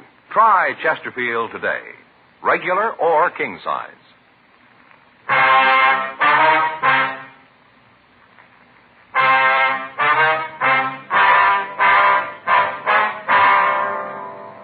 Friday, July 31st, the legwork started. 2 teams of men were assigned from auto theft detail to help us, and narcotics sent 2 more teams to work with us. For the next 3 weeks, Ralph Holland was kept under 24-hour surveillance. A stakeout was maintained on his house and on his office. His business records were checked. From these, we came up with an estimate of what the suspect's income was. Then we began to check his expenditures. As a result, we found that he had control of at least $250,000 that his business could not account for. Everyone who visited the Hollands, either at their home or at his office, was checked on. Among his visitors, we found several known narcotic dealers. The auto thefts continued, but by now the code system had begun to work. From July 31st to August 25th, 16 cars were stolen that we attributed to Holland's operation. All of them were recovered between Los Angeles and the Mexican border. All of the drivers of the cars were taken into custody, but none of them could give us any information to aid us in obtaining a conviction. During that time, Holland didn't make any attempt to handle any narcotics. A dictograph had been placed in his office, and all of his conversations were monitored, but nothing incriminating was said. We got the address of the new home the suspect had bought, and a complete set of listening equipment was installed there. From the time the couple moved into the house, their conversations were monitored 24 hours a day. The recordings were played for Captain Nelson, Captain Shy of Narcotics Division, and for the men from the district attorney's office. They agreed that there wasn't enough evidence to issue an indictment. Friday, August 28th, Frank and I checked into the listening post. Well, you might as well sit down, Frank. We got a long night. Going to be better with a speaker. What? Fellas downtown putting a speaker, see? Earphones get too heavy. Oh, yeah. I was talking to Guy Anderson. He was out here. Said by the time you sit with those things on your head for a couple of hours, feels like somebody shot your ears full of Novak. Yeah. Speaker's better. Yeah, I imagine so. Easier, too. Well, better turn it on. Yeah. Holland come home yet? Just walked in before we got here. Well, here they come. Yeah. How about a drink? I'll have one with you. Oh, I'll fix it. Sounds like they're in the living room, huh? Yeah. You want to take a trip with me? Where to? Oh, I thought maybe we'd drive down south. Yeah, I figured I'd go to Mexico. Oh, I got it, honey. And anybody else could say it. Things been rough lately. Been picking the boys up as fast as I can find them. Why did you call it quits? You've made enough. Just about to do that, honey. That's the last trip. I'm glad of that. Honey, I don't like it. Maybe I'm just getting jittery, but I swear there have been men watching the house. Here. Thank you, Drake. Oh, you're just getting jumpy, honey. There isn't anybody watching and anybody who knows about it. Well, I'm glad you think that. I'm not too sure anymore. There's nothing to worry about. We're clean. This is the last trip. After that, we call it quits, okay? I'll be glad when it's over.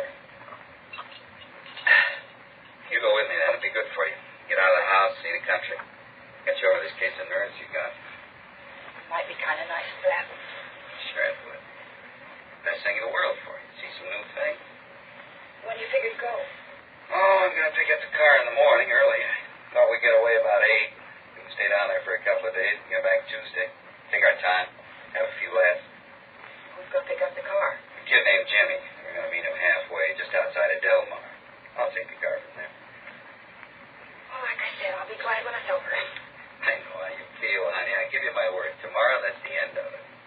Well, let's hope he's not kidding.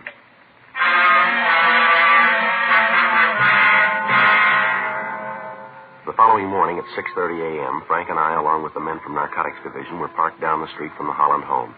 At 8:36 a.m., we saw the couple come out of the house and get into Ralph Holland's car.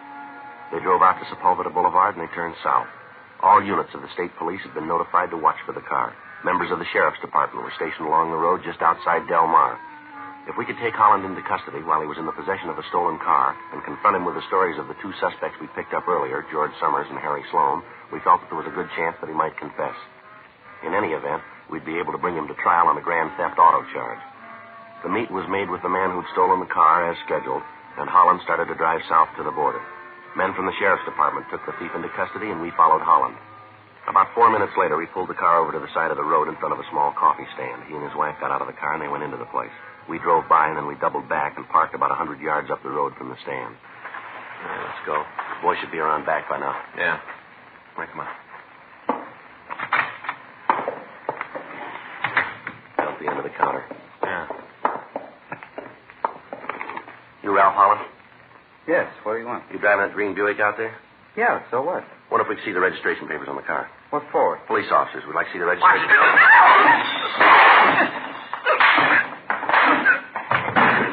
What are you doing, Joe? You got no right to hit him like that. We weren't doing anything. You got no right. Come on, Holland. On your feet.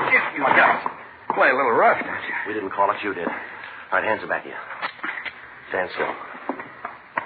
How about it? He's clean. You guys sure got a lot of nerve to come in here and beat him up like this. Who tipped you? Who think out? Well, don't worry about it. Somebody had to, but there wasn't anybody that knew. Nobody at all. How'd you find out? All right, come on. It's perfect. All the way around. Where'd I go sour? When'd I make the mistake? When you started. The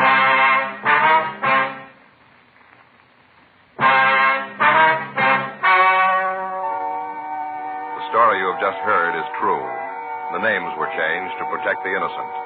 On January 14th, trial was held in Department 89, Superior Court of the State of California, in and for the County of Los Angeles. In a moment, the results of that trial. Now, here is our star, Jack Webb. Thank you, George Fenneman. Next time you buy cigarettes, I wish you'd kind of keep us in mind and remember what we've told you about Chesterfield.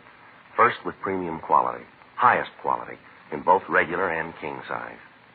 You smoke a couple of packs and you'll see what I mean. Chesterfields are milder with a wonderful taste. And you want to remember this. Chesterfield is America's best cigarette buy. See for yourself, won't you?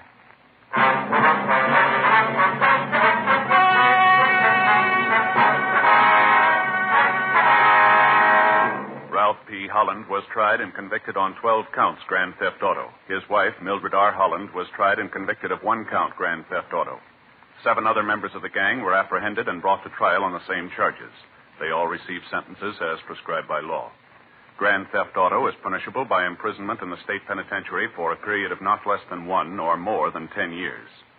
4 suspects were apprehended and tried on charges of violation of the State Narcotic Act of felony. They were convicted and received terms as prescribed by law. Violation of the State Narcotic Act of felony is punishable by imprisonment in the state penitentiary for a period of not less than 1 nor more than 6 years.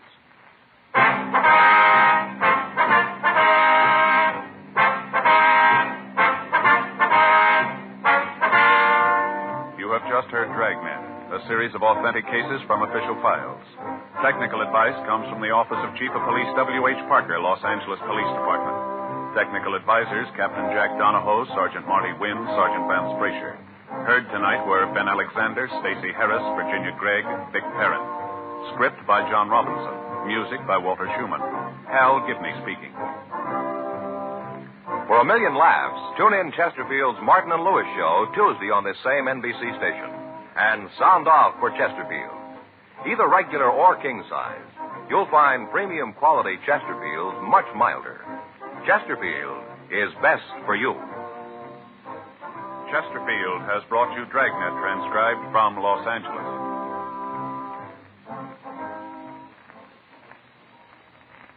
Now, new Fatima has the tip for your lips. Fatima tips of perfect cork. King size for natural filtering. Fatima quality for a much better flavor and aroma. So remember, new Fatima has the tip for your lips. Fatima.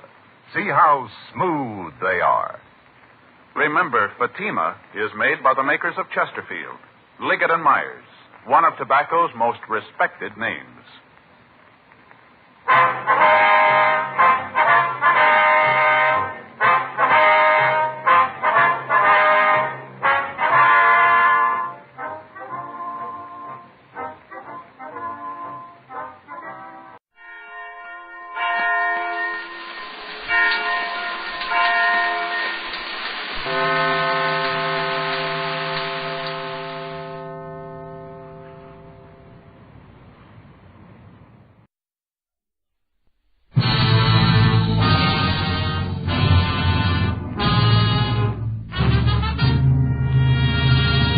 Okay, Shayne. Get the picture. A guy in front of you with a .38, a guy in back with a rifle, and you with nothing. If wishing will make it so, you better start wishing to be somewhere else fast, because...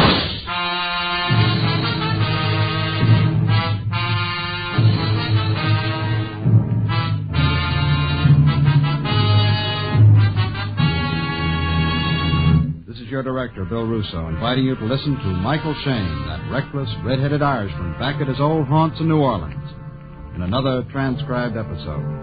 We call it The Case of the Model Murder.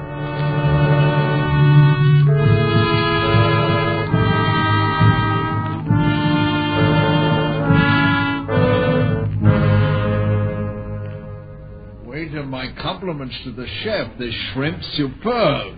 Look, maybe I'm talking out of turn, Mr. Franklin. After all, you're hiring me, but 20 a day is mighty short wages for some of the things I get involved in, and I've learned that the phony cases usually have the biggest hospital bills. Phony, Mr. Shayne? Yeah, I get a message that you want to see me urgently. Okay, I come dashing down here, expecting you to be tearing your hair or dying from a leaky artery, so what do I find? You find me in a seafood bar, enjoying New Orleans' most succulent river shrimp and sipping excellent dry Manhattan. That's right. Then you give me a story about a girl, Marianne Chevney. I have to find her and bring her to her home by Friday midnight or she loses $8 million. Is that too complicated? No, Mr. Franklin, it's too simple. Instead of giving me any details, you go on chewing your shrimp. And sipping my Manhattan. Waiter, one more of the same, dry. You sure you won't join me, Mr. Shayne? Look, this picture you gave me, is it the only one you have? The most recent, yes. It was taken a few weeks before Marianne ran away from home 7 years ago. Oh. She never got along with her father, you see. What about this Friday business? Why Friday after 7 years? Simply because Friday at midnight, Marianne will be 25. So she's got to return home by then or she doesn't get her money. Brilliant. Wait, another order of shrimp, please. You're sure giving me a lot of time. This is Thursday. I got one whole day. Marianne's father was your partner, half-owner of Chevney Franklin Importers, huh?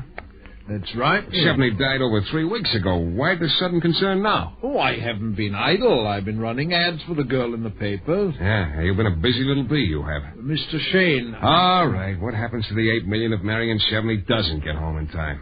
It goes into the business. You're the business now. That's right. Don't look so perplexed. It's quite simple, really. Yeah, something simple. You're hiring me to find her so that you can lose $8 million.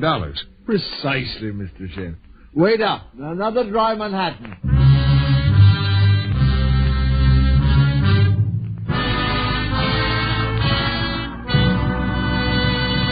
We'll return in a moment to the new adventures of Michael Shayne and the case of the model murder.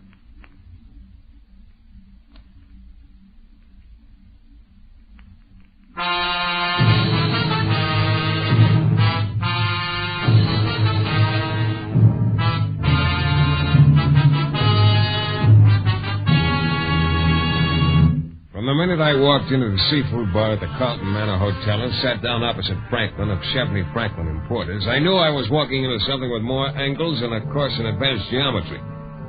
My first impulse after hearing his story was to tell Mr. Franklin to go peddle his shrimp. Only I suddenly remembered that the only jingle I could raise in my pockets was the sound of my car keys rattling around. It seems his partner, Chevney, had died some 3 weeks before, and $8 million he couldn't take with him was waiting for his errant daughter, Marianne, who'd run away from home 7 years ago when she was 18. I was supposed to find the girl and bring her to her late father's house before Friday midnight, tomorrow night. Well, I took another look at the photo of the girl. The words Harrison Halstead Model Agency were stamped on the back. At least she'd worked there 7 years ago. I decided to give it a whirl. The receptionist was a sugar blonde with a cooperative look in her eyes. Well, I sure would like to help you, Mr. Shayne, but I really don't know any Miss Chevney. And you handle a lot of models here. Oh, I tried. This photograph help you any? Pretty. No, I'm afraid not. Taken 7 years ago. I just bet you'd go for something a little older. And you'd have a good breath. The boss around? Well, yes, Mr. Shayne, but I don't know. Miss Winters, I want you... Oh. Yes, sir? Mr. Shayne's looking for a girl by the name of Chevney, Mr. Halston. Sorry, I can't help you. Oh, this photograph. No. What do you want with her? Well, she's got $8 million coming to her. Sorry, Mr. Shayne. Well, that's okay. Miss Winters, get Miller on the phone, will you? The set will be ready at 2 this afternoon. Yes, sir. You recognize the photo. Did he, Mr. Shayne? You're a real good kid. Company girl, loyal. Thank you. Follow the rules. Uh-huh. Look, I'm just trying to help a penniless girl get $8 million. Well, take one of our cards, Mr. Shayne. You just might want to come back. Thanks. I don't have $8 million, but... You don't need $8 million. How much? Just enough for a rare steak and baked potato. It's a deal.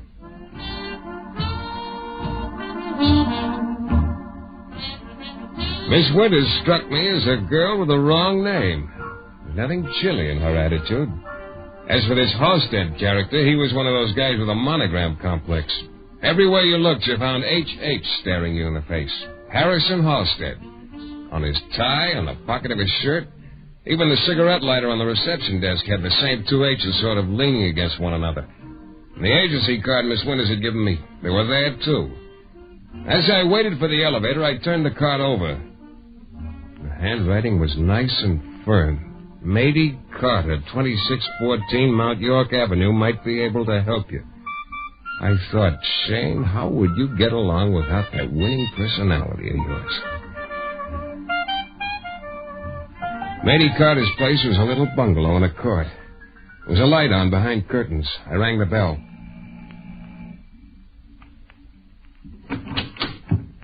Yes? Miss Carter? What do you want? I'd like to talk to you. What do you want? I'm looking for Marianne Chevney. I don't know anybody by that name. Miss Winters at the Halstead Agency. I can't. I don't know her. She isn't here. Easy, but lower the volume. What'll the neighbors think? Come in. Thanks. Now, look, Miss Carter, I'm not trying to do anything but find Miss Chevney so I can give her $8 million. She doesn't want. Well, you see, it doesn't pay to keep secrets. Where is she? I don't know. Well, how do you know she doesn't want the money? She told me. Oh, you spoke to her. No. I don't you leave me alone. I don't know anything. Look, all I want... never mind, Miss Carter. Maybe I got a bum steer. Sorry I bothered you. I suppose I could have broken her down if I'd kept at it. But I suddenly found what I came for. There was an envelope face down on the desk. From where I was standing, I was able to read the return address on the flap. Big as life it was. The initials MC, apartment 5, and the address 318 East 54th Street, New York City. MC, Marion Chevney. As I drove back to town, I began to get a familiar feeling. Maybe I don't have eyes behind my head, but I do have a little spot between my shoulder blades that's got a special talent. If somebody's following me, it begins to itch. It had bothered me a little right after I left the Halstead Agency, but I didn't pay much attention to it. And right now, it was giving me the squirms in high gear, and I decided to do something about it. I pulled off the main road onto a side street, but quick. I parked, doused the lights, and waited.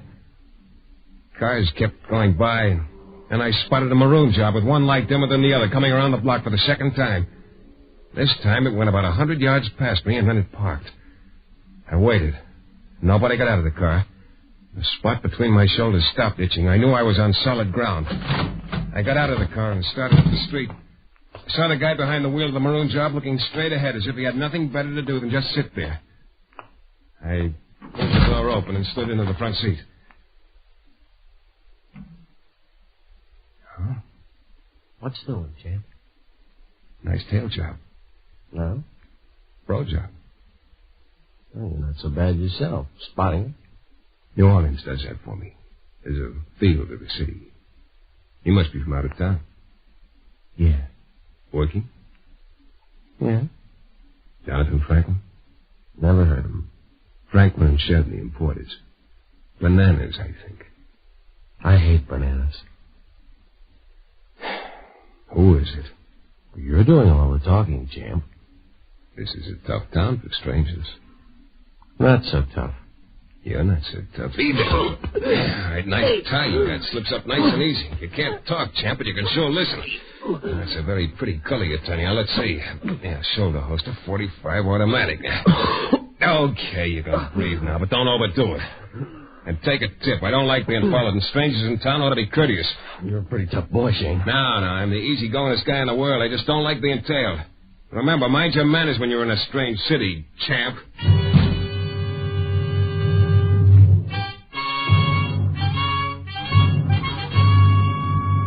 Franklin was in the dining room of the hotel carving up some rare roast beef with Yorkshire pudding on the side. I dropped into a chair on the other side of his table and told him what I'd found out. As usual, he got real interested. New York, eh? Will you join me, Mr. Shayne? You're real worried about getting Marianne Chevney back here before tomorrow night, aren't you? Oh, you can't rush things, my boy. This case smells clear across the river. Don't you trust me, Mr. Franklin? One moment, Mr. Shayne. Wait up. Yes, sir? Bring me a phone, please. You were saying... I said somebody's been tailing me. I'd like to know why. You're implying, Mr. Shayne, that because I don't trust you, I've hired someone to watch you? In a nutshell. Well, that is not true. But the fact that someone is following you is very disconcerting. Your telephone, Mr. Franklin? Oh, thank you, waiter. You pardon me, Mr. Shayne. Travel desk, please. Hello? This is Jonathan Franklin speaking. Will you arrange for a charter plane with the New Orleans Charter Service, please? In the name of Michael Shayne. In about an hour. It's now 8:30. The plane is to go to New York and leave here at 9:30. Thank you. You're full of surprises, Mr. Franklin. I've got another one for you. Yeah? If you succeed in bringing Marianne back here before midnight tomorrow, there's a $1,000 bonus for you. Sometimes, Mr. Franklin, your conversation is positively brilliant.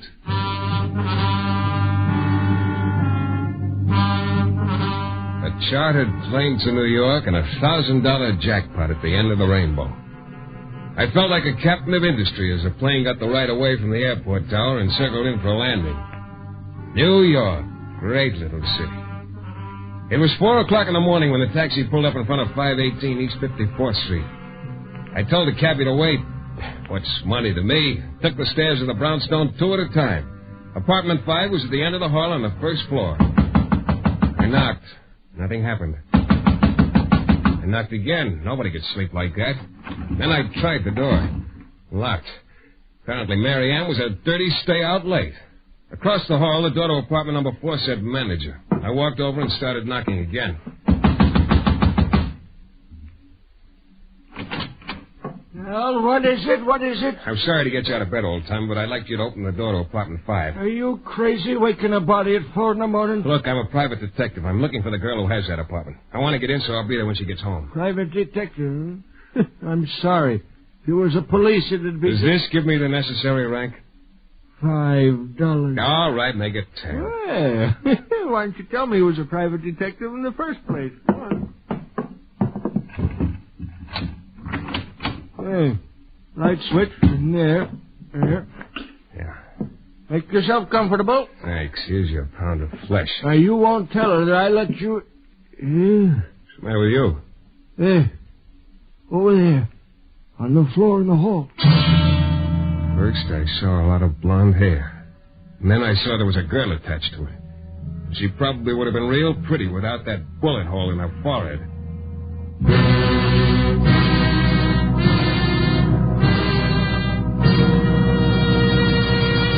We'll return in a moment to the new adventures of Michael Shayne and the case of the model murder.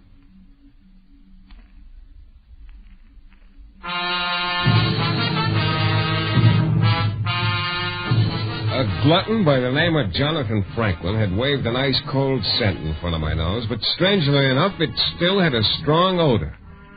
My assignment was to find Marianne Chevney and get her back to her late dad's home so she could collect $8 million, according to the terms of her inheritance. Well, I picked up the trail at the Harrison Halstead Model Agency, where Miss Chevney had once worked. Mr. H.H. and his secretary, Miss Winters, acted like I was after atomic secrets. As I left, Miss Winters shoved a card in my hand with the name and address of Mady Carter. Well, Miss Carter had the willies bad, but I picked up the information that the girl I was looking for was in New York. Franklin stopped eating roast beef long enough to charter a plane for me. And I arrived at the end of the trail just in time to find my quarry still warm, but with a bullet in her head. Oh, my police. We'll have to call the police. Yeah, but not before I make a phone call long distance. Well, it won't be long now, will you? Tell them because they get real mad. If you don't tell long distance, I want you to get me Mr. Jonathan Franklin at the Carlton Manor in New Orleans. Collect. Michael Shayne at this end. That's right. This is Circle 65970. Yeah, my reputation. You know this will be in the papers, don't you? Be police all over the place and reporters. Yeah, and her blood stains a nice carpet, yeah, too. I feel real sorry for you. Hello? Hello, Mr. Franklin. Yes, what is it, please? Take your earmuffs off. You might like to hear this. What is it, Shayne? Just a second, Mr. Franklin. Look, old-timer, don't you have a telephone in your own apartment? Yes, but I never thought of that. Well, think of it. Well, Shayne? The gal is dead. Really? Yeah, what do you want me to do? Come on home. You've done a good job. You're not sorry? No. Should I be? What about the $1,000 bonus? I guess that's cold turkey, huh? We'll talk about it when you get back. Yeah. Cold turkey, did you say? Yeah. I'm glad you mentioned it. That's an excellent thought. With a glass of cold milk, of course. Goodbye, Mr. Shayne. I had a little time before the cops had come, so I started moseying around the apartment. First thing that caught my eye was a cigarette lighter on an end table. It looked familiar. Very familiar. All of a sudden, I knew why. There was a monogram on it. Yeah, 2 H's sort of leaning against each other. I got the long-distance operator again and put in a call to Mr. Halstead, also collect. There is no answer. Are you sure you got the right guy? Harrison Halstead's residence in New Orleans, Orange 240. Thanks, operator. Shall I try later? I didn't know how, but it was pretty obvious that Halstead was in this thing up to his ears. I kept on wandering around the living room, and then I found it. There was a letter on the table in a girl's handwriting. The date was just 2 days ago, and the letter started with the words, Dear Mady. I didn't have to read the signature to know it was Mary Ann. I took a good look at the girl on the floor. Her hair was blonde, only there was about a 16th of an inch of dark brunette showing at the hairline. I got real smart then. I finally figured it out. This girl was Mady Carter, and the frightened girl back in New Orleans was really Mary Ann Chevely. Only somebody else had apparently made the same mistake, and it was my guess he was hightailing it back to New Orleans to correct his error. I made a quick call to homicide to pay my respects and then headed for the airport. Luckily, the plane was ready to go when I got there. Oh, Shayne, you had the girl in your hands and then you waltzed off with a dream. One thing was clear. Mary Ann Chevely had plenty to worry about. It took me just 10 minutes from the time I landed back in New Orleans to get to her place. The door to Mary Ann's bungalow was locked and there was no answer to my banging. I started around the house trying to get a look-see inside. Nothing. Nobody home. When I got around to the rear and peeked in the bedroom, I saw why. The place was empty.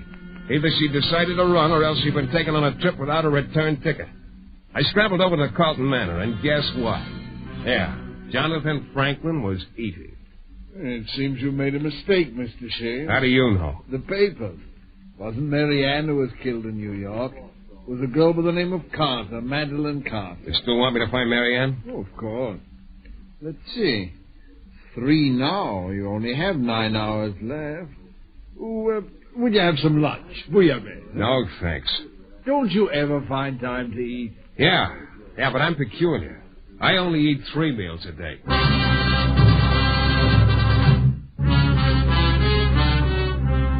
Mary Ann Chevney's life was in danger, and I wanted to get to her while she was still hale and hearty. I drove over to Halstead's agency. Miss Winters still had that cooperative look. Well, hi there. Hi, where's your boss? Out. Been in today? Well, I know. As a matter of fact, he hadn't. Did you try to reach him at home? Yes, I did. He wasn't there. Oh, is something wrong? Something's very wrong, sweetheart. Look, that note you slipped me last night. Not the kind I usually write. Mady Carter. You knew I was looking for Mary Ann Chevney. Well, I said Mady Carter might be a help. She's a friend of Miss Chevney's. You didn't know there was a switch? Switch? Mady Carter was in New York. She was killed last night. Killed? Halstead could have taken a plane up there last night, couldn't he? Well, I don't know. As far as you know, he could have, couldn't he? Well, yes. I haven't spoken to him since last night. Tell me, is he a bachelor? Yeah. Lives alone? Uh-huh. In town or in the country? Both. Oh, he has a country place. Where? Well, I'll tell you in a minute. You want me to look it up? You bet I do, sweetheart. If I'm not too late, it might make the difference between a long and wealthy life or a 45 slug to Marianne Chevney.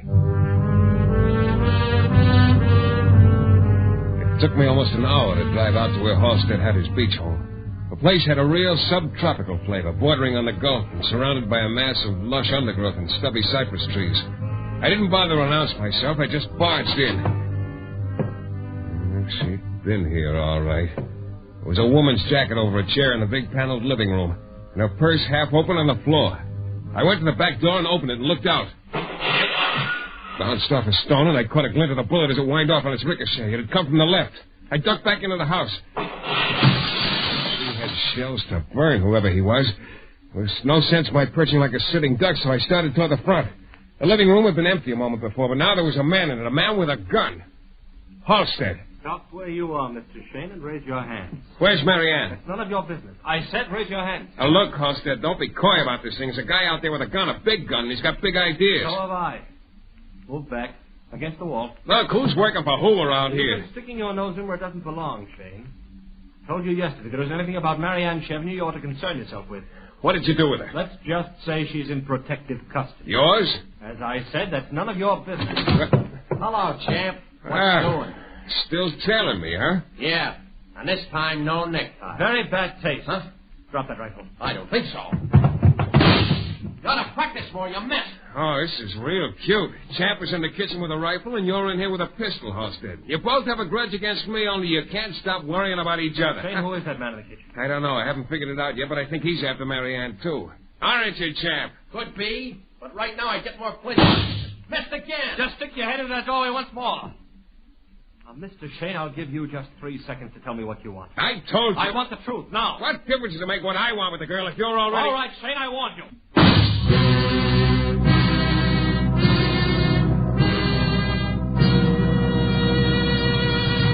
We'll be back in just a moment with Mike Shayne and the thrilling climax to our story.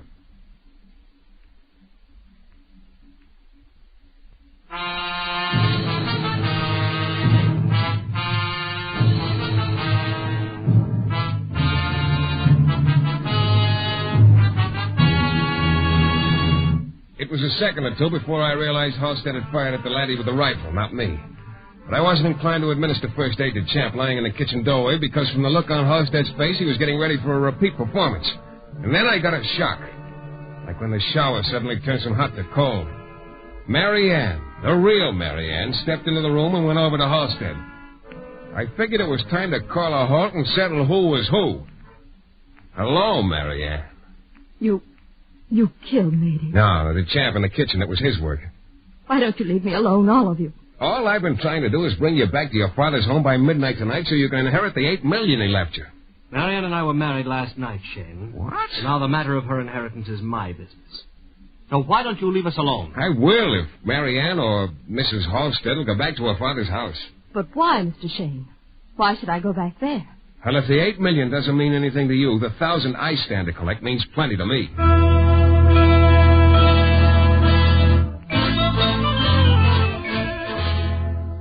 I knew it was the right time, 6 o'clock, when I walked into the dining room of the Carlton Manor. Jonathan Franklin was having breast of guinea hen under glass and a white wine. Well, won't you sit down? I'll have to wait to get you. No, thanks. Yeah. You look calm and relaxed, Mr. Shayne. Success. Yes. Splendid. And Marianne? I found her. And her husband. Her husband? That's right. Oh, your boy is down at headquarters, Mr. Franklin. Headquarters? My boy? Yes, the Champ. He talked when he came to.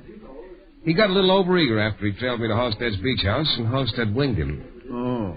The way I figured, it wasn't a question of Marianne getting back to her father's home before her 25th birthday. No?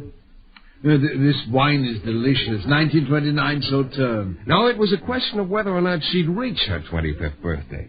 And that's why you had me searching for her, to find her so you could have her killed before she did. Now, you're not going to spoil my dinner. You know, there's an old saying, Mr. Franklin, the foolish person eats himself into the grave. You say he talked? Yes. He told us why he'd been following me. So that if I found Marianne, he could kill her. He told us how he was sent to New York before I left. Oh, I should have guessed that, Mr. Franklin. It only takes 10 minutes to get to the airport from here. Why make the charter for an hour later? You have a point. And there was only one person besides myself and Mary Ann who knew the address of Matey Carter in New York. I should have thought of that, I suppose. You finished with your dinner, Mr. Franklin? Because if you are, there are some men waiting for you in the lobby. Homicide detail. You're spoiling my digestion, Mr. Shayne. Doesn't matter, Mr. Franklin. From now on, you'll be eating crow. Hearty appetite.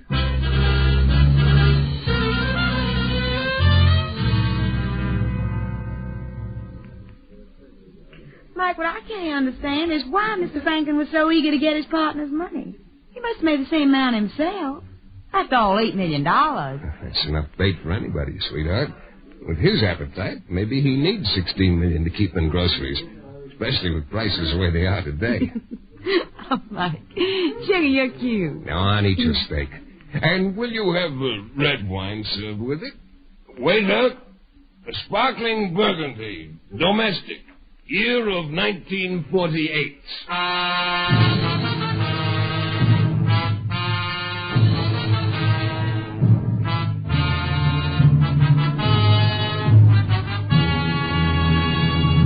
This is your director, Bill Russo, again. Our story is based on characters created by Brett Halliday. The music is composed and conducted by John Duffy, and Michael Shayne is portrayed by Jeff Chandler.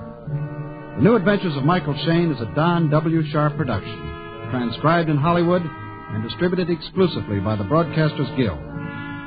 Next week, you'll hear Michael Shayne in another thrilling adventure from mysterious and colorful New Orleans.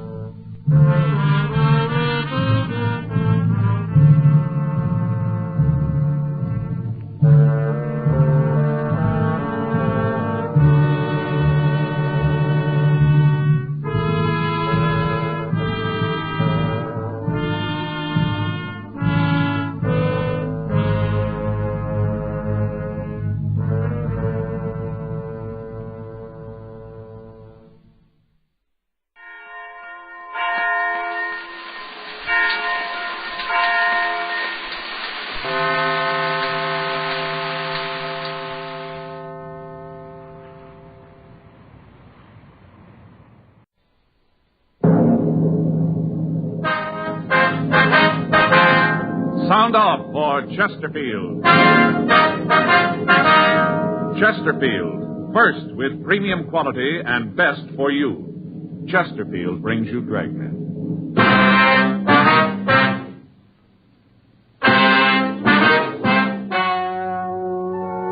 Ladies and gentlemen, the story you are about to hear is true. The names have been changed to protect the innocent.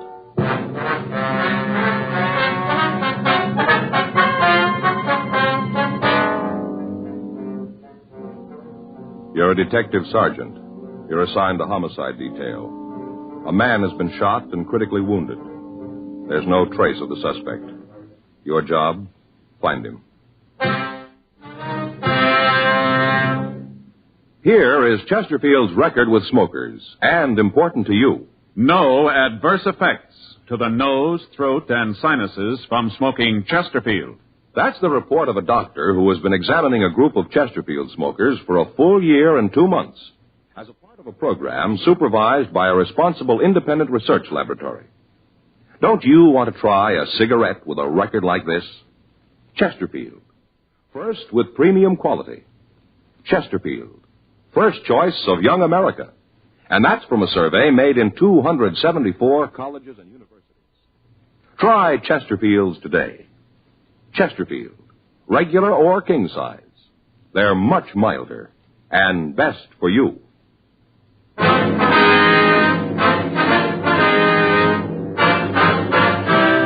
Dragnet, the documented drama of an actual crime. For the next 30 minutes, in cooperation with the Los Angeles Police Department, you will travel step by step on the side of the law through an actual case transcribed from official police files. From beginning to end, from crime to punishment, Dragnet is the story of your police force in action. It was Sunday, April 26th. It was raining in Los Angeles. We were working the night watch out of homicide detail. My partner's Frank Smith. The boss is Captain Lorman. My name's Friday. I was on my way back to the office, and it was 11:44 p.m. when I got to room 42. Homicide. Hi. Anybody call? Yeah, Lope called. Wants to know if he left his overshoes. No, I didn't see him. It's quit raining anyway. What are you doing there? Just a minute, Joe. What's the scale for? The needle's bent. And what are you doing? Here, weighing my stuff. Your what? Weighing my stuff. Oh, yeah. I guess everybody ought to know what his stuff weighs, huh? Yeah. Let's see. Get my gun. Better take the bullets out first. What are you doing that for? Weigh them separate, Joe. Keep track. Yeah, that's right. Now, the bullets. Uh-huh. Handcuffs. Frank, did anybody ever ask you about all this? And my bullet clip. Look, I'm a member of the club here, too. What's this all about? Pencils? 4? Yeah, press kind of hard. Yeah. Other stuff in my wallet. Change. Keys. Boy, no wonder my feet kill me. What? 6 pounds, 2.5 ounces. That's what I carry, Joe. Working nice, got a flashlight, too. That's good for another pound. You figure that's what makes your feet hurt, huh? Sure. Yeah. 6 pounds, 2 ounces. How much do you weigh, Frank? Any calls? Come on, how much? Joe, I get that all day from Faye. Never thought I'd get it from you. It's a hot shot. I'll get it.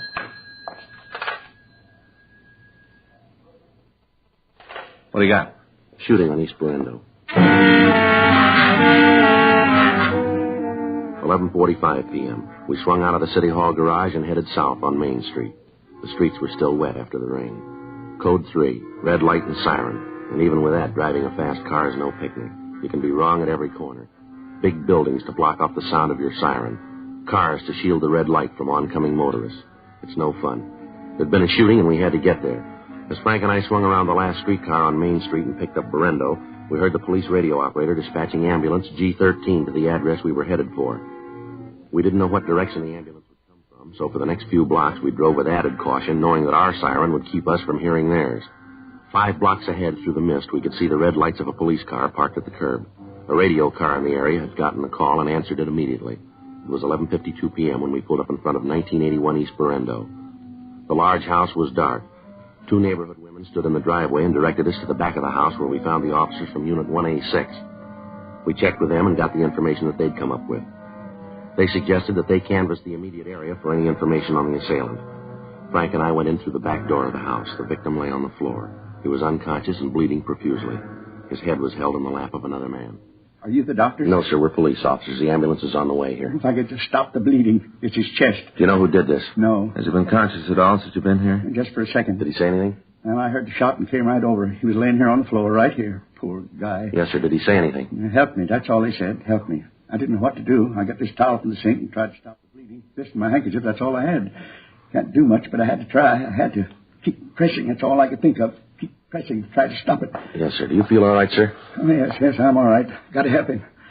Here, let me get in there and take care of that. All right, come on, sir. Get under. Okay, got it, Joe. All right. Come on, sir. Get up. That's all right. You'll handle this. The excitement. Can't seem to get my breath. Something we can get for you? No, I'll be all right. I think I'll get a drink of water. I'd rather you wouldn't touch that glass, sir. Huh? Oh, yeah, fingerprints. Well, I can wait. Oh, say, I did touch that towel. Hope it didn't hurt anything. Didn't mean to. No, sir, I don't think so. What's your name? Paul West. I live right next door, right across the driveway, gray house. Uh-huh. Wonder if you could tell us what happened. Sure, I want to help all I can. I live right next door, and I was the first one here. Anything I can do, I want to help. Yes, sir. I've known Charlie for, I guess it's maybe 40 years. A long time. Charlie, that's the man's name here? Yes, Charles Stahl. How you doing, Frank? That's pretty bad. I don't know. Would you tell us what happened here? Well, it was right after Charlie left my place. That's when I heard the noise. What noise, West? I was out on my porch putting out the cans, getting the boxer ready when I heard the noise. First off, I thought Charlie was doing the same thing, getting the cans ready. Well, what kind of a noise? Well, like he dropped the box. I know now that wasn't it. Joe? Just a minute, West. Yeah. I think he's coming around. Is he coming too? You going to say anything? Who shot him? All right, just a minute. What's his name again? Stahl. Mr. Stahl. Mr. Stahl. Maybe you talk to me. He knows me. We're friends. Let me talk to him. Wait right there, will you, West? I just wanted to help. All right, stay right there. Mr. Stahl, we want to help you. Can you tell us who shot you? Hey, what's he saying? Is he giving you the All right, name? hold it, West. Just a minute. How about it, Frank? He's dead. Did he say anything? Yeah, not much help. Huh? Asked me not to shoot him again. It was a couple of minutes before midnight when Charles Stahl died in Frank's arms. According to the next-door neighbor, Paul West, the victim was 55 years old. He was not married, and he lived in the big house on Berendo by himself. The ambulance crew returned to Georgia Street Receiving Hospital after making out a DOA report, and the coroner's office was asked to pick up the body. 12 minutes later, coroner's deputies Maxwell and Martinez arrived. Before the murdered man's body was removed, the crew from the crime lab photographed the scene, and Frank and I signed the property receipt for the money and the personal effects found on the body. We asked the crime lab to check a .32 caliber Smith & Wesson revolver found on the floor under the kitchen stove. There was one empty cartridge in the cylinder. We put in a call to gun records, but we found nothing on the gun. A call to R&I on the victim of the shooting turned up nothing. Latent fingerprints found nothing on the murder weapon. The crime lab crew found no footprints in the ground near the house, but they did find several marks of tire tracks and one good impression left in the moist dirt in the alley behind the house. A plaster cast was made of the imprint, and it was returned to the office to be booked as evidence. We checked with the officers in Unit 1A6, but they said that in canvassing the neighborhood, they'd been unable to come up with any new leads. 12:21 a.m. We checked back into the house, and we talked to the neighbor, Paul West. What kind of a job did Stahl have? Owned a print shop, Stahl Press, over on the east side. Was he in business by himself? What do you mean? Well, did he have any partners? No, Charlie owned it right out. Had the pink slip, you might say. Mm-hmm. Can you give us the address? Sure. Biggest print shop on the east side. Printed just about everything. Posters, display cards, things like that. He gave me some cards last Christmas. Here, take a look. That's my name, embossed. Yes, sir. Did it himself. Mm-hmm. That's very nice, sir.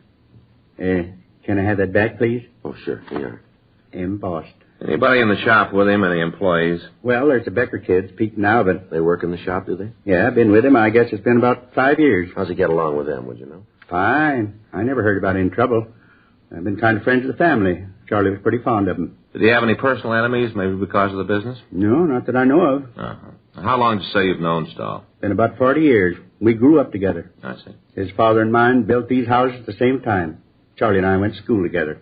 Belonged to the same club. We were soldiers together. Served in the 146th Field Artillery in the war. Was that the last war, sir? Oh, no, the big one. First World War. Oh, I see. Came back and we lived right here, side by side, all this time. We've been friends, Charlie and me. Good friends. You got to catch the person that did this. You've got to get him. You said earlier that Stahl had been over to your house tonight. Yes, that's right. Did he have any special reason for the visit? Well, he didn't need a reason. Charlie was always welcome. Always. Well, yes, sir, we understand. Of course, tonight's Sunday. We had a game. Sir? Bridge. Always play bridge on Sunday night. Never miss. Well, what time did he get to your house? Same time as always, right after supper. What time's that, sir? Right after 7:30. We were just finishing supper when he came in. Charlie sat down, had dessert and coffee with us. Uh-huh. Rice pudding with raisins. Charlie had 2 dishes. Then we started to play bridge. I see. Now, who else was there? You mean the game? Yeah. Oh, just Rose and Paula. Rose, my wife, and Paula's my daughter. Anything unusual happened tonight? Just once. Yeah, what was that? Well, I bid a grand slam in spades and made it. Even with Rose. 7 spades. Well, that's not exactly what we mean, Wes. Pretty unusual. Yes, sir, but did anything happen with Stahl? Sure. He almost hit the ceiling when we made it. Got pretty mad, did he? Sure. Since we've been playing, most he ever did was make a little slam. Mm-hmm. He went right home after that. I guess that's when he went out to empty the cans. Anyway, that's when I heard the noise. That was the shot, sir. It must have been. I didn't know it at the time, but I guess that's what it was. What'd you do after you heard the shot? Well, now, at the time, I didn't know what it was. I thought maybe Charlie had fallen and hurt himself. Mm-hmm. I looked over at his place, but there wasn't any lights on. I went out the curb with a box of cans. Came back, I didn't see Charlie, so I walked over. I see. I called to him and asked if he was all right. Didn't get no answer, so I came in. Found him right on the floor, where he was when you came in. You're the one who put in the call, is that right? Yeah, I called the operator and told her to get an ambulance right over that Charlie had been shot. Told her to send a policeman. Now, what time was it when Stahl left your house? Oh, must have been about 11:15 or so. Earlier than usual. We always play almost to midnight.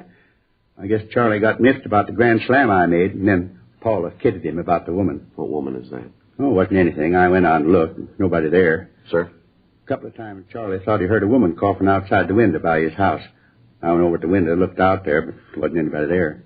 Well, did you hear this coughing? No, not really. After Charlie started talking about it, I thought I did, but when I went out to look, there wasn't anybody there. His imagination, that's all.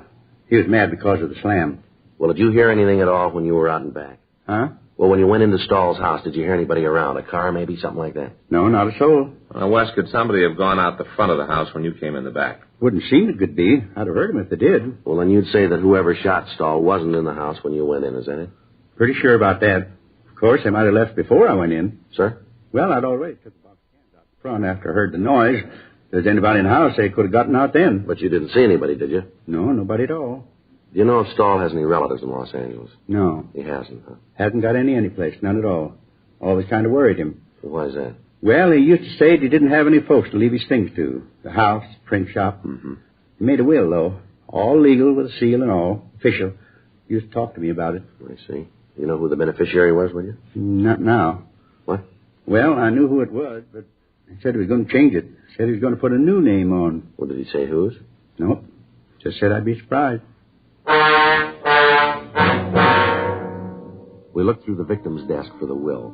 In one of the bottom drawers, we found a locked tin box. In a box of paper clips, we found a key that fit. In the top liner of the box, there was a Purple Heart ribbon and an American Victory Medal from the First World War. In the bottom of the box, there were several government bonds and the will. In it, he left the house and the rest of his possessions to a Mrs. Margaret Becker. The print shop and the business he left to Mrs. Becker's sons, Peter and Alvin. The will was dated 3 years previously. On a separate piece of paper, we found an address for a Mrs. Margaret Becker, the Lone Star Motel on Sepulveda Boulevard. 12:40 a.m. We affixed the public administrator's seal, which the coroner's deputy had left with us, to the door of the victim's house. We talked with the wife and daughter of the neighbor, Paul West. They confirmed the story he'd given us. On the way to talk to the Becker woman, we stopped and called the office. They checked the name through R&I, but they came up with no identification. We called Sergeant J. Allen at the crime lab, and he told us that the tire marks found in the rear of the victim's house were made by 3 B.F. Goodrich tires and 1 truck tire. He said that the cast they'd made was of the truck tire, as it was the only one they could lift, and that it was made by the left front wheel. There was a car parked in front of the manager's cottage. The registration listed Margaret Becker as the owner. Legal the same. We checked it. Motor's cold. Yeah. Tires don't match. Well, nice try. Yeah. Let's go. I get it. Late. Yeah. 1:15? Probably asleep. What's the matter? Can't you read? Sign says no vacancy. That means full up. N-O, that means no. Waking somebody at this hour? Yes, ma'am. And don't ask me if I know someplace where you can stay because I don't. Good night. Just a minute, Miss Becker. How do you know my name? Police officers. Well, what do you want around here? I run a clean place. No trouble. License all paid up. Nothing wrong. We'd like to talk to you. What about? You know a man named Charles Stahl? What are you asking that for? We'd like to know. And I want to know why you're asking. What's this all about? Anything wrong with Charlie? That's why you're out here? Yes, ma'am. What's wrong? It was pretty serious. Well, go ahead. You can tell me. Well, he's dead, Miss Becker. Come in. Thank you. What's the matter, Margaret? Who are these fellas? Who are you? What are you doing here? They're policemen. Well, we don't need you. We got the whole thing cleaned up. We took care of it ourselves. Nobody sent for you. We took care of him. No, Daddy. They're here about Charles. Charlie Stoll? Yes, sir, that's right. Charlie here? Well, where is he? He's not here, Daddy. Something's happened to him. What? He's dead. Dead? Charlie? Yes. Well, how did it happen? An accident? No, sir. Oh, poor Charlie Stoll. He's a nice boy. Too bad. I thought you was here about the fellow number 8, the loud one. What's that, sir? A man from Texas came in tonight pretty drunk. We had to take him in. Daddy put him to bed. He was pretty drunk. Heavy, too. That's what he thought you were out here for. Couldn't even get out of his car. Margaret had to park it for him. Loud, real drunk. Wore his pants inside his boots. What was it you wanted to see me about? There's a few questions we'd like to ask you. About Charles? Yes, ma'am. When was the last time you saw him? Must have been a couple of weeks ago. I saw him last week, April 22nd. Went fishing down on the pier. Miss Becker, what was your relationship with Stahl? Good friends, that's all. We knew each other almost all our lives. I used to live next door to him. Went through school together. I always thought they were going to get married. Charlie was a good boy. You see much of him lately? No, not too much. I've been busy here with Daddy, and Charlie's had other things to do. Moved next door to him on December 14th. Exactly 42 years ago come winter. You know if he had any enemies, ma'am? No, can't think of anyone who didn't like Charlie. Didn't catch anything at the pier. Bad bait. You've been home all evening, have you? Yeah. Why'd you ask that? Well, it's just routine. You think I had something to do with it, that it? No, ma'am, we don't. Pinheads, that's what you need. I beg your pardon, sir? Pinhead anchovies, that's what you need for pier fishing. You say it's routine, but I don't like you coming in here waking us up with all these questions. We've had a bad night, that drunk coming in here. We've been on the go ever since then. 2 years ago, we used to be able to get a lot of pinheads. Not anymore. You want to make any accusations, you talk to Paul West. You just talk to him. Try your routine questions there. Paul West? Yeah, Charlie's neighbor. He's never liked Charlie, never. Anyone hurt Charlie, it was Paul. Why do you say that, Mrs. Becker? Years ago, Charlie was sweet on Paul's sister. On the way back from the beach one night, there was an accident, and Paul's sister was killed. Never forgave Charlie. Always held him to blame. Well, why was that, Miss Becker? Charlie was driving. Paul hated Charles for it. Now the thing with the daughter. Paul didn't like that either. Somebody did something to Charlie. You routine the man next door. You talk to Paul West. Now get out of here. I want to get some sleep. If you got any more questions, you come back in the morning, and I'll talk to you then. You get out of here now. Yes, ma'am. But what did you mean, the thing with her West's daughter? All right. I'll tell you that, then you've got to get out of here. Yes, ma'am. A couple of months ago, Paula came home. Divorced her husband and moved home. Right away, Charlie got sweet on her. Paul didn't like it. Didn't like it at all. Did you ever say anything to Stahl about it? You bet he did. They had a lot of arguments, a lot of them. You talk to Paul West. He's the one you got to talk to. Now, good night. We'll be back in the morning, ma'am. I'll be here. Don't worry. I'll talk to you then. I'm going fishing tomorrow. They're getting pinheads now. There's a new one, huh? West's daughter. Yeah. Better check it out. Hold it a minute. Huh? Let's take a look back at the carport here. There it is, a Texas license plate. Yeah. I'll check the motor. How about it? Radiator's warm. How about the wheels? 3 Goodrich tires and a truck tire.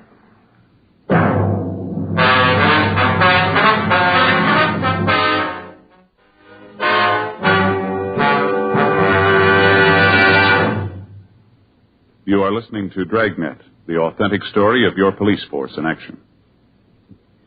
Years ahead of them all. Chesterfield is years ahead of all cigarettes. Chesterfield quality is highest. Here's the proof. Recent chemical analyses give an index of good quality for the country's 6 leading cigarette brands. The index of good quality table, which is a ratio of high sugar to low nicotine, shows Chesterfield quality highest. Chesterfield quality highest. 15% higher than its nearest competitor. Chesterfield quality highest. 31% higher than the average of the 5 other leading brands. Don't you want to try a cigarette with a record like this? Chesterfield. First with premium quality and best for you. Try Chesterfield today. Regular or king size.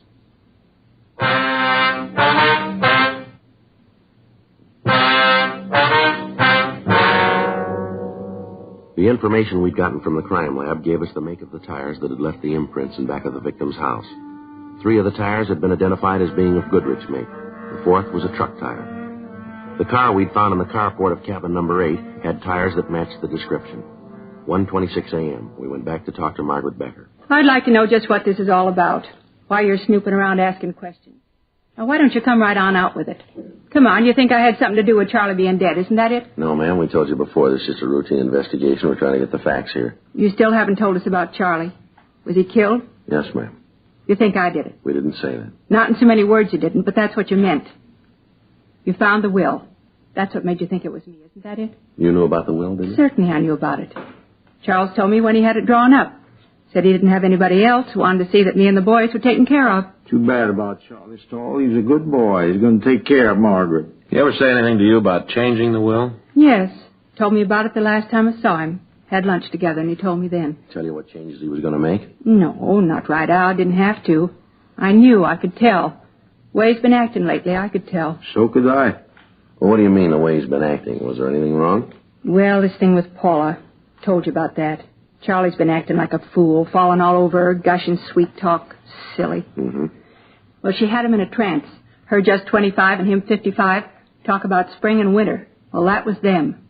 How'd Paula feel about this? How'd you expect her to feel? She thought that Charlie'd leave her the money, house, everything. She went right along with it, real brazen. Sir?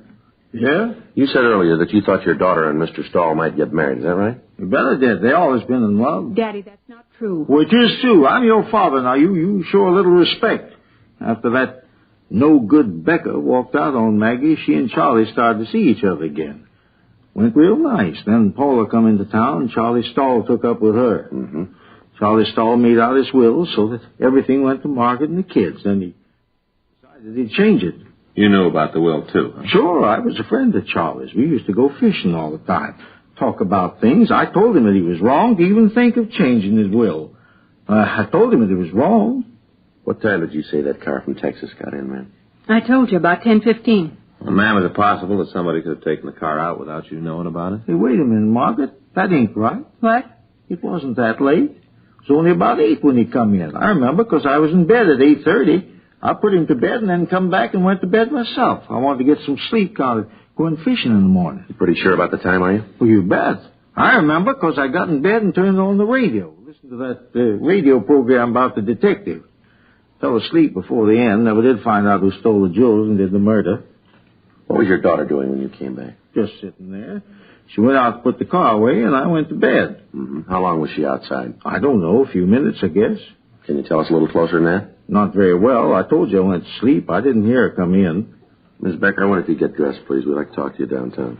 What for? Well, we have a report from our crime lab. They found some tire tracks in back of Stahl's house tonight. They were fresh tracks. They'd been made since it stopped raining. Those tracks match the car you've got parked back there. And you think I drove the car over to Charlie's? Well, we'd like to talk about it. Why? Why'd I do a thing like that? Why'd I want to kill Charlie? Maybe because he was going to cut you out of his will. Looks like a pretty good motive. Oh, you two are out of your minds. All right, ma'am. We'll lay it out for you. You better do that. Making accusations you can't back up. The way the evidence looks, we got a pretty good case here. The way it looks, you took the car and you drove it over to Stahl's. He was next door playing cards, so you waited in the kitchen for him to come back. A couple of times you coughed while you were waiting. He heard you. He came over to the window to see who it was. Because it was dark, he couldn't see you. I haven't heard a story like that since I stopped reading fairy tales. You came home and you killed him. Then you heard Mr. West next door. He came over to see what it was. You went out the back way to the car that you'd parked in the alley, and you drove it back here. That's the way it looks to you, is it? Yes, ma'am, that's the way it looks. You figure she killed Charlie Stahl? Yes, sir. You're going to arrest Margaret? We want to talk to her about it. Oh, going to take her down to jail, huh? Yes, sir. Mm-hmm. Well, I'll go and put my clothes on. No, that isn't necessary for you to go with us, sir. Well, she's not going. What? I killed Charlie Stahl. Daddy. You killed him? Yep. Got tired of how he was treating Mark. Got good and tired. Him talking about how he was going to change the will. I couldn't let him do that. I just killed him and drove the car over and did it. What time was all this? Huh? What time did you go over to Stahl's? Right after the fellow from Texas. I guess it was about 9. What time did you kill him? Oh, it must have been 10:30 or so. I had to wait for him to get through playing cards. I had to wait for him to come home. Why are you doing this, Daddy? Why am I doing it? I said somebody's got to take care of the kids. Somebody's got to take care of you. I'm an old man. I ain't much use to anybody. All right, come on, Miss Becker. You want to get dressed now? She ain't the one. I did it. I killed Charlie Stahl. I already confessed. Why don't you believe me? Why don't you arrest me now? I did it. No, I'm afraid not. You got the times a little mixed up. Stahl wasn't killed at 10:30. No, he's just trying to help me, but he doesn't have to. Him and me were both here all night. Neither one of us left. I was in bed and asleep at midnight. What did he say then? What? Why do you think Stahl was killed around midnight? I didn't say that. You said that you were home and in bed by midnight, didn't you? Just a figure of speech. I think I've talked enough to you. I don't have to say anything more. I'm going to see a lawyer about it. You got no right. I'm the one that did it. I'm the one. Why'd you kill him, Mrs. Becker? You want to tell us? Get old, nobody believes you. How about it, Miss Becker? I'll get dressed. You did kill him then, huh? Yes, I did it. Wasn't because of the money, though. You got to believe that. It wasn't because of the money. Yeah. I loved him. Deep in my heart, I loved him. Always did. Even when we were kids.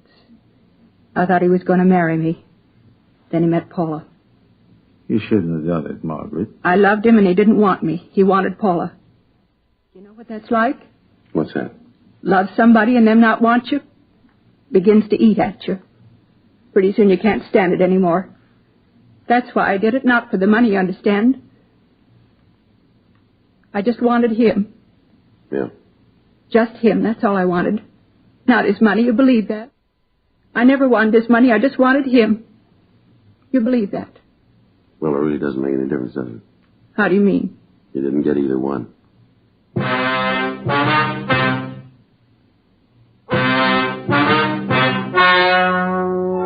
The story you have just heard is true. The names were changed to protect the innocent. On August 6th, trial was held in Department 89, Superior Court of the State of California, in and for the County of Los Angeles. In a moment, the results of that trial. Now, here is our star, Jack Webb. Thank you, George Fenneman. Friends, all of us on Dragnet are proud to be associated with Chesterfield because, believe me, Chesterfield is years ahead of all cigarettes. You just can't beat a cigarette that was good to begin with and keeps getting better all the time. But, of course, you can't find out how much you'll like them till you try them. So that's what we'd like you to do. Get a carton of Chesterfields, regular or king size. That's all it takes. I know you'll agree that Chesterfield is best for you.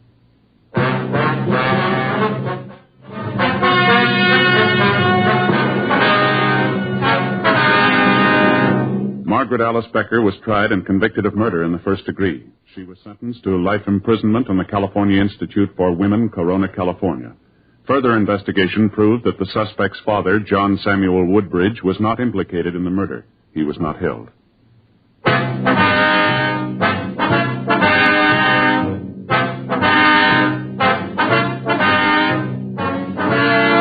Heard Dragnet, a series of authentic cases from official files. Technical advice comes from the Office of Chief of Police W.H. Parker, Los Angeles Police Department. Technical advisors, Captain Jack Donahoe, Sergeant Marty Wynn, Sergeant Vance Brasher. Heard tonight were Ben Alexander, Vic Rodman, Helen Cleve, Ralph Moody. Script by John Robinson. Music by Walter Schumann. Hal Gibney speaking. For a million laughs, tune in Chesterfield's Martin and Lewis Show, Tuesday on this same NBC station. And sound off for Chesterfields. Either regular or king size, you'll find premium quality Chesterfields much milder. Chesterfield is best for you. Chesterfield has brought you Dragnet, transcribed from Los Angeles. Have you tried new cork-tipped Fatima? It's the smooth smoke. Here's why. New Fatima tips of perfect cork, king size for longer filtering, and Fatima quality for a much better flavor and aroma. Remember, Fatima has the tip for your lips. Try new Fatima. See how smooth it is. Fatima is made by the makers of Chesterfield, Liggett & Myers, one of tobacco's most respected names.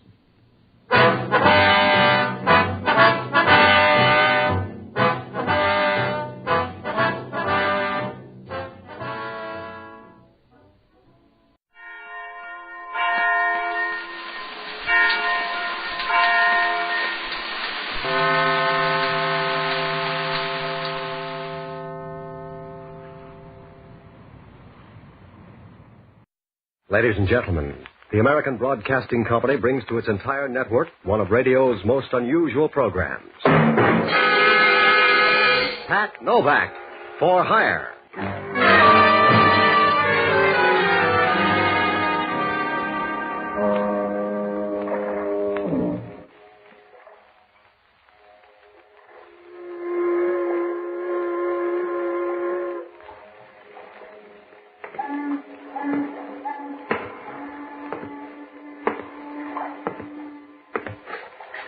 Sure.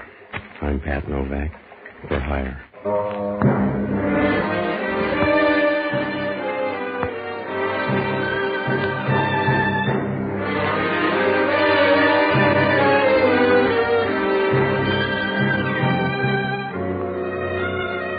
That's what the sign out in front of my office says. Pat Novak, for hire. You gotta put it in block letters, because down on the waterfront in San Francisco, there's a price tag on everything. You gotta do that or marry a rich widow. I don't like to work that hard, so I rent boats and do anything else that's cash and carry. Oh, it's all right if you don't mind trouble, because that's one thing you can't duck.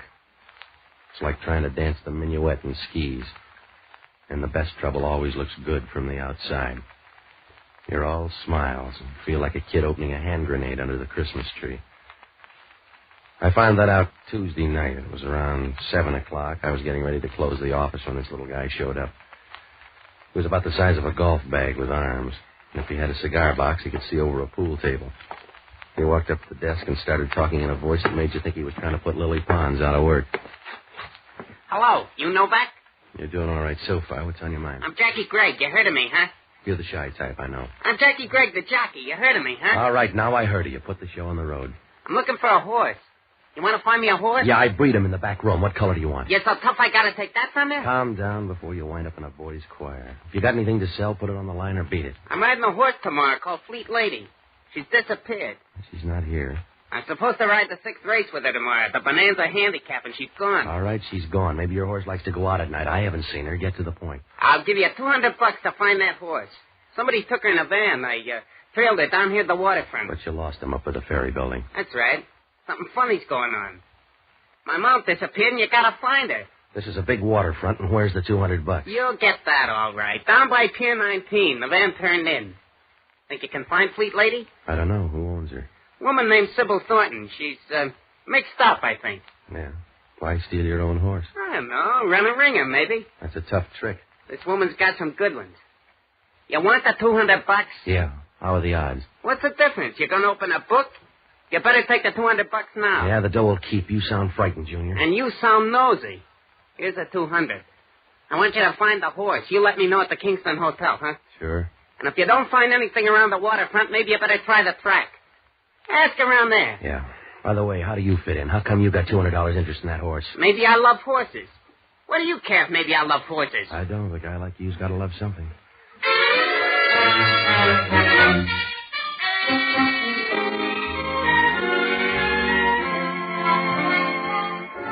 Oh, yeah, it was a sweet proposition. A jockey in search of a horse. There's something phony about the whole thing. I had the $200, but I didn't feel good. It was like a guy stealing a murder gun to help out in a scrap metal drive. Well, after the little guy left, I closed the office and started to hit the docks, but it didn't work out. You know, you can buy good whiskey these days, so you feel funny walking up to some guy on the pier and asking, have you seen a racehorse around here, mister? By 9, I was sure the horse wasn't around, so I borrowed a car and drove out to the track. I found out where Sybil Thornton's horses were quartered and headed down that way. It was pretty dark, so when I bumped into her, all I got was a vague outline. She had a good-looking vague outline. Oh, I'm very sorry. Yeah, I'm full of regrets, too. Shall we try it again? But you're a little mixed up in your animals. They keep horses here. You don't seem to mind. No, you lean nicely, but you'd probably feel safer with a platform. Yeah. Well, we try this again when I've had 3 good meals. That's a horse. Yes, I know. In fact, I own her. I see. That'd make you Sybil Thornton. Yes, what would it make you? A guy named Pat Novak looking for your horse. I was hired on the waterfront to find her. My, they grow big on the waterfront. You must get a lot of sun. By the way, is Fleet Lady missing? Your jockey says she is. That's why I'm snooping around. Didn't know he had any friends. She's got a checkbook.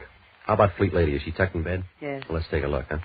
Find it very dull, Mr. Novak. Yeah, that's what they said to Anthony. Let's see the horse. Suit yourself. She's down this way. Okay. I'm doing this out of the bigness of my heart. I think you're wasting my generosity, Mr. Novak. I don't use it all this trip. It's from the stable. Come on. Down about here. Fleet Lady's stall. Here. The flashlight on the wall. All right. Oh, poor thing. Do horses die broke, too? Who is it? Fleet Lady? Yes. Are you satisfied? No, I'm going to ring up headquarters. You crazy. Then I'm going to call Jackie Gregg and tell him his hunch paid off. I wouldn't do that, Mr. Novak. Stop kidding me, sweetheart. She didn't get killed in a fight with another horse. Gregg figured somebody was tilting the machine. That's why Fleet Lady's dead. That's why I'm going to call headquarters. Suit yourself, but remember what happened to Fleet Lady. You getting tough, Angel? No. You just wouldn't look good with a saddle, Mr. Novak.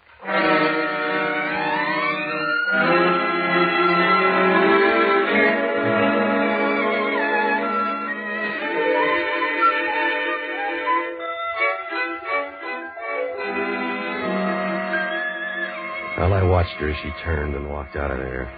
It was the kind of a walk that makes you flip the calendar and find out how far away spring is. I looked around a while, but it didn't do any good. The place was full of doors, so whoever killed Fleet Lady got out easy, like a rumor at a church picnic. I closed the door and went down the line to call headquarters. As I stood in there talking, I saw Sybil Thornton drive away. It was a long convertible with red asbestos seat covers. After I called headquarters, I went back and waited near the stable. About a half hour later, a police car pulled up, and when I saw who got out, I began to get unhappy, like a 3-legged man in a ballet school.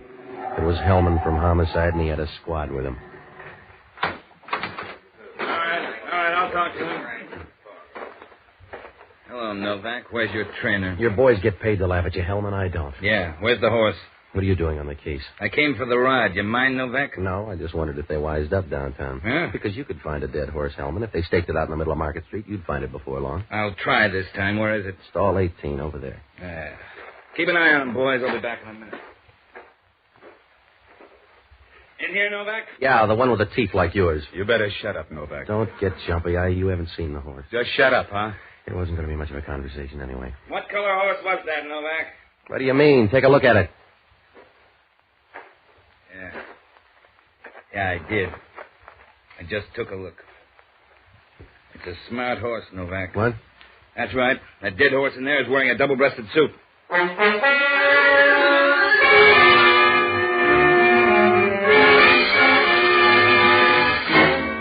Hellman got the message straight.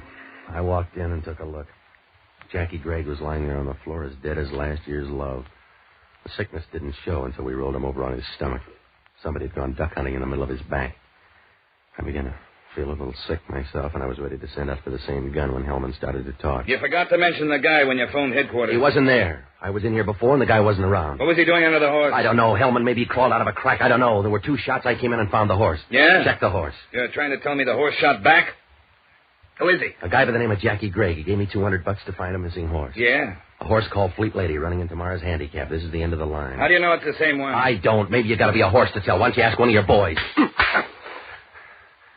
Yeah, your boy's real tough. Call him off, Hellman. He's nasty. We all hate him, Novak. It's all right. I'll put it on your bill, Hellman. That's good. You can write it up at headquarters. Hellman, you ought to rent an idiot. The heavy thinking's too much for you. I can piece this together. We come out here and find a dead man with you kicking up dust 40 feet away. Look, Hellman, I didn't kill the guy and call up headquarters. I know they're bad in homicide, but I'm not that big-hearted. We got a spare hook for you, Novak. That's where you stay until somebody gets you off. And you can start out with Sybil Thornton. Another horse? She's got the speed for it. Look her up. She owns Fleet Lady, and she was dashing around in the dark here playing easy to get. I'll look her up. You better leave the boys behind, after all. She's only a woman. When you see her, ask her about that van down on the waterfront and what she was doing before I made that phone call. I'll tag all the bases. Don't worry, Junior. And if things fit together, you'll both be in the jug. I'll see you later. I got work to do. Yeah, it's getting late. You better put the boys back in the cage.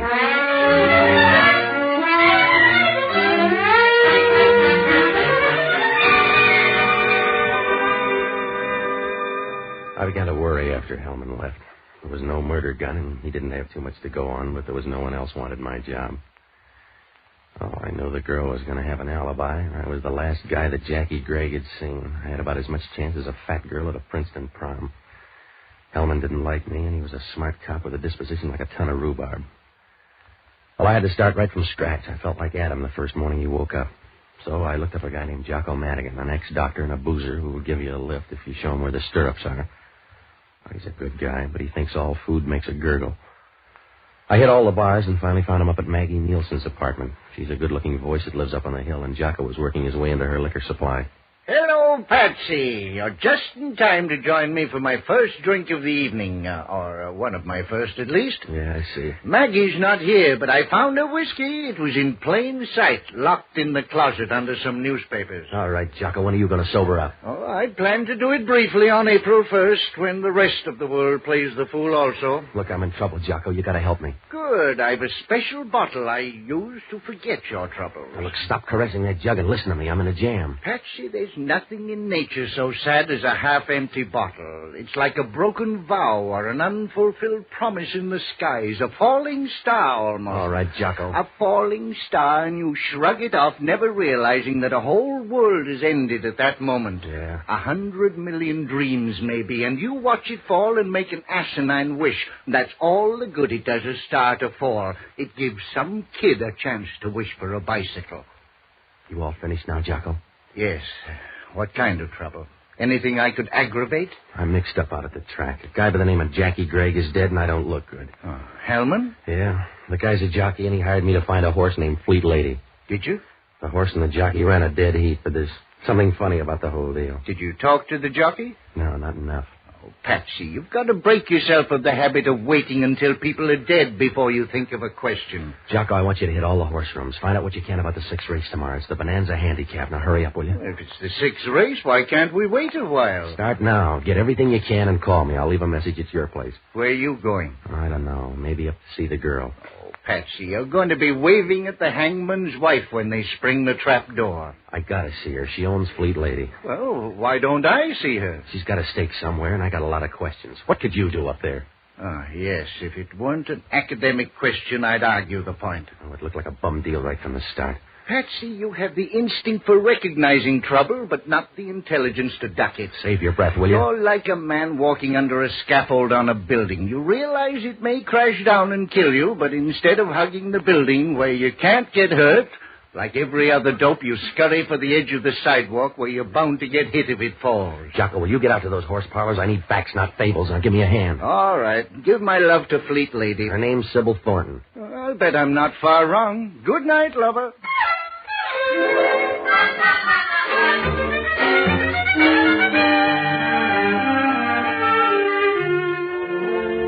After I left Jocko, I went to the Chronicle morgue and looked up the NBC program director, Paul Stengel.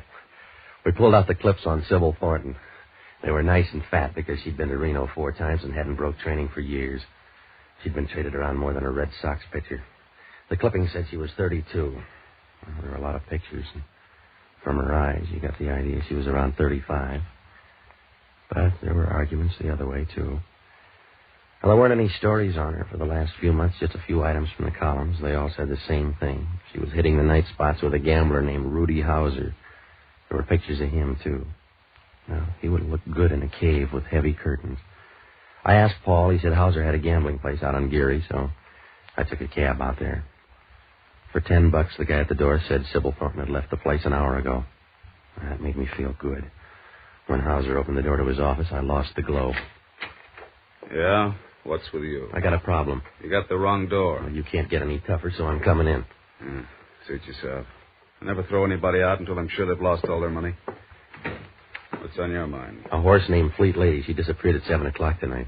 You checked under the rug. I'll try the cabin. She got back just in time to greet somebody's gunsel. If I say no, will you go out and lose your money like a good boy? Fleet Lady was owned by a gal named Sybil Thornton. The columns say you're number 5 on her list.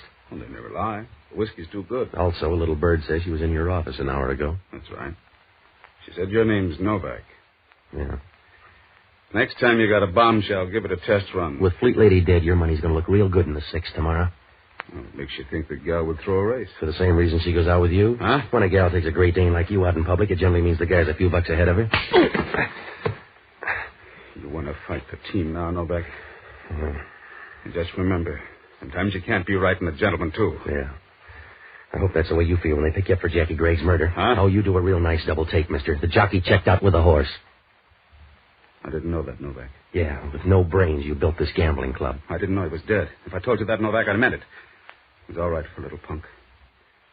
I'm sorry he's dead. So's he. I'll see you later, Hauser. I got to nose around and find out where you were tonight. Yeah. You seem all right, Novak. So I'll tell you. If you got any dough left when you leave my table, bet it on a horse named Fleet Lady in the 6th race tomorrow. Do you always bet on a dead horse? You got the tip. Use it or bury it, but don't loan it out.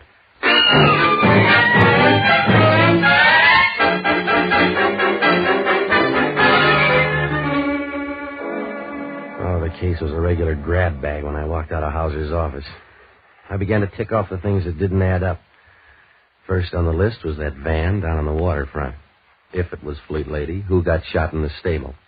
If it was the ringer, that meant Fleet Lady would run tomorrow. Oh, I couldn't figure out why Hauser was so sure she'd win. An idea kept racing around in the back of my mind like an ant in a cookie factory. Jackie Gregg lied about that van down on the waterfront, but why? Not to bail me out of the poorhouse with $200. Oh, I got part of the answer when I stopped with the pay telephone and called Hellman. Yeah, Hellman talking. This is Novak. I got some news. You'll have to put it on the back page. What do you got? Your friend Jackie Gray had some love life. Well, there's a chance for you, Hellman. Who's the girl, Sybil Thornton? Yeah, we found a picture in his wallet, the gooey kind. I bet you stole it for long train rides. What time did he die? The right fit for you between 9 and 10 o'clock. 2 shots from a .32 caliber pistol. How about the horse? 45 caliber. 2 people. It's getting involved. Maybe, maybe not. You got 2 hands, Novak. Look up a guy named Rudy Hauser. He's got a joint out on Geary Street. I got enough friends. You look him up. I did. He's still talking about Fleet Lady and tomorrow's race. All right, maybe he's sentimental. Look, Novak, I'll pick out my own work. I don't need free help from you. Jackie Gregg paid $200 and look what he got. Suit yourself, but Rudy Hauser and that gal are close friends. Yeah? Like 2-part harmony in a telephone booth. Get off the dime, Hellman. Hauser's got that gal in his hip pocket. She owns Fleet Lady, and he's betting her to win. You're trying hard, Novak. It's got to be a slow field to lose to a dead horse. Wake up, Hellman. You couldn't smell a rat in a basement full of cheese. I did all right in your apartment. Huh? That .32 caliber pistol, we found it in your place. See you later.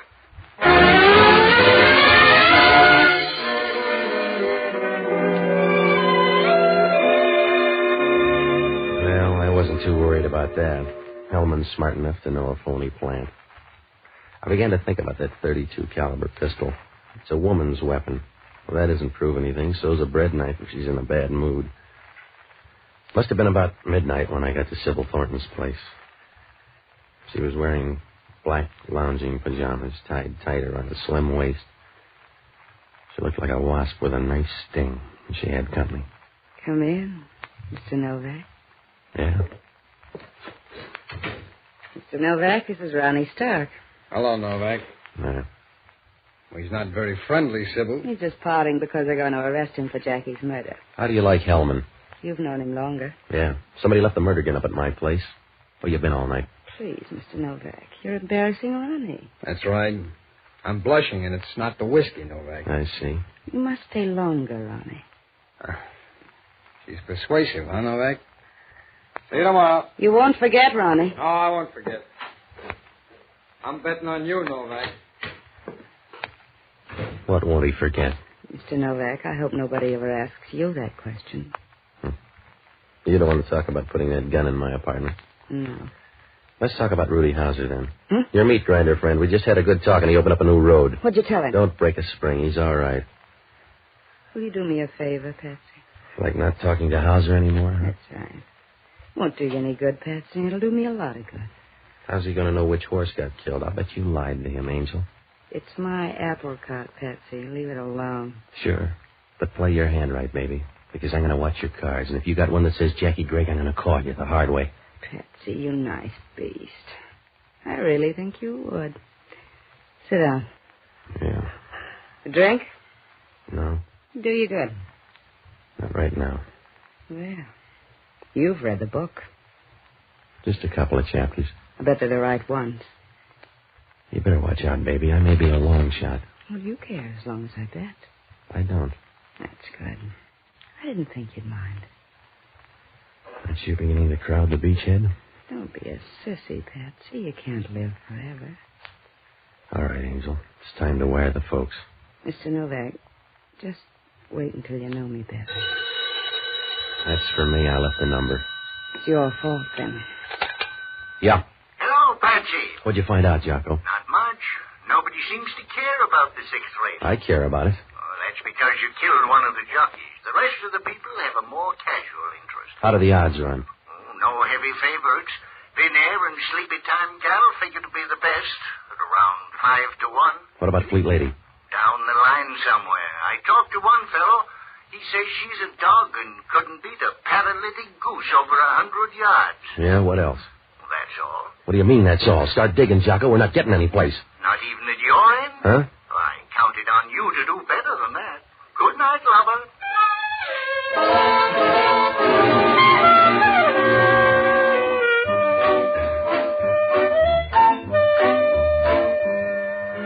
On the way home, I bought the morning papers.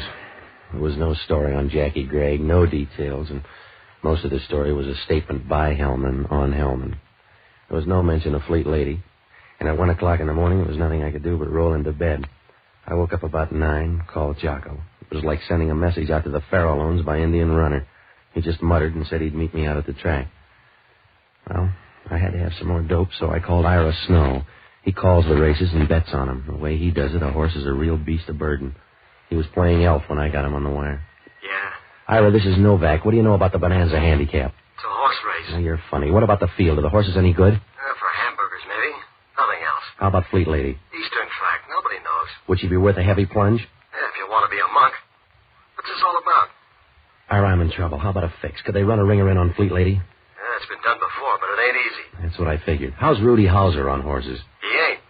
He got burned a long time ago. He never bets. Well, I think you're wrong. Look, Novak, I know every guy in town that's got the itch. Rudy Hauser, no. You know a guy named Ronnie Stark? Sure, he runs a book. Why? Nothing. May see you at the track. I'm going to make a bet. Yeah, I'll tell the horses.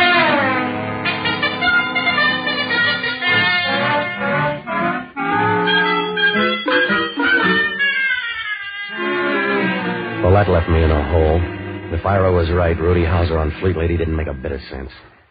I got out to the track about 2:30. Jocko was there, and Hellman was wandering around up in the grandstand where they couldn't push him into a starting gate.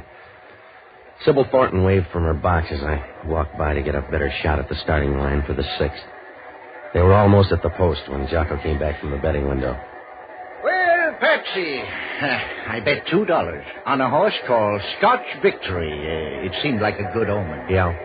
I saw your friend Rudy Hauser at the window. Huh? He was pouring money down on the favorites to win. Well, that's why the odds have gone down on Vin Air and Sleepy Time Gal. Look at that board, will you? Yeah, Fleet Lady's gone all the way up to 12 to 1. Yeah, from 8 to 1. All the way up. Maybe the word got around she's dead. No, that's the funny part. She's down there. See, number 3 on the rail. Not a peep out of anybody. Is going to the front by 1 length. Sleepy Time Gal by a head. Fleet Lady between horses is running third by 1 length. On the outside, it's Vin Air and Old Soldier. Going into the clubhouse turn, it's Hot Weather by 2 lengths. Sleepy Time Gal by a half length. Fleet Lady is moving up on the outside. It's Vin Air fourth by 1 length. And Old Soldier. Down the back stretch, it's Hot Weather by 2 lengths. Fleet Lady moving up on the outside is now second by 1 length. She runs well for a ghost. Yeah. Rudy Hauser'd better hurry up or he won't see much. What? He better hurry. He left the track 10 minutes ago. Huh? Are you sure, Jocko? Yes, I heard him tell someone he had to make a phone call just before the betting closed. Well, Jocko, you're a sweetheart. Oh, I like to think. Come on, let's go to that stable. The race isn't over. It was over 5 minutes ago. Well, how about my $2? Come on, will you? There's only one person who will try to fix a horse race. That's a horse.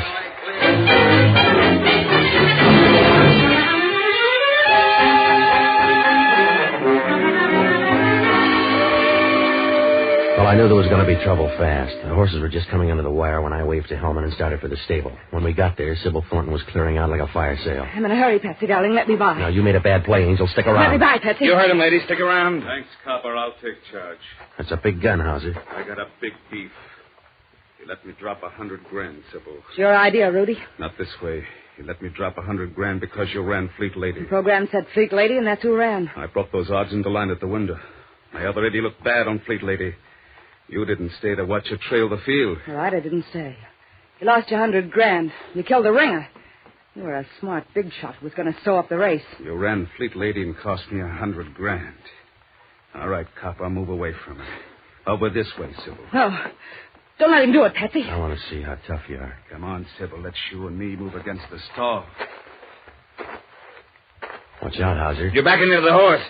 Grab the horse, Novak. He's going to trample him. You grab him. It's your idea.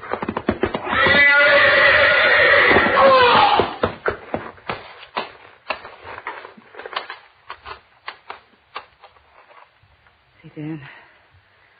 Yeah. You should have learned the first time you can't beat the horses. That's a bum joke, Novak. I guess it is. Now that we're all here, who do we book for Jackie Gregg's murder? I'll answer that, friend. Who's this guy? It's one you missed, Hellman. Hello, Stark. Hiya, Novak. Well, what are you waiting for, Sybil? Tell the man you killed Jackie Gregg. Had enough trouble today, Ronnie. You got more coming. Well, you figured it out yet, Novak? Hauser dumped his $80,000 on you. That's right. It's a lot of spending money. Wait a minute. Ronnie, I don't like this. Well, you get your half, baby. I'm going to write out an IOU. When they book you for murder and the vote's in, you can't use it. You wouldn't do a thing like that, Ronnie. A dead girl can't spend $40,000.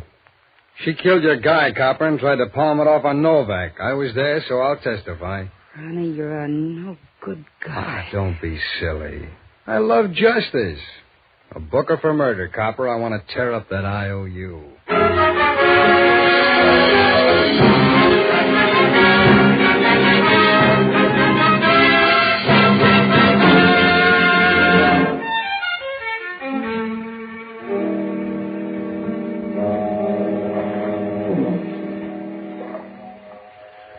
Well, Hellman finally worked it out. It started out as a fixed race, and when they were all through, it was up to the horse. Rudy Hauser put the squeeze on Sybil for some dough. She offered to run a fast ringer in place of Fleet Lady, so Hauser could pick up a bag full.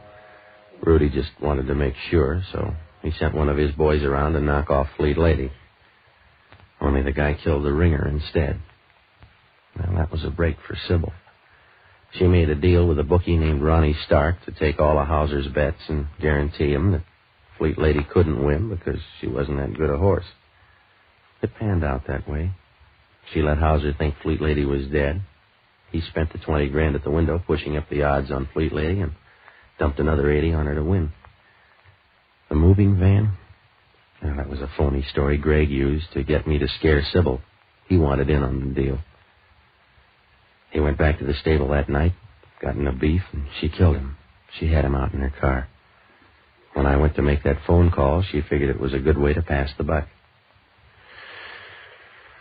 Well, Hellman asked only one question. Why would a nice, tame horse go crazy and trample a guy to death? Jocko had the answer. The horse that killed Hauser was a filly.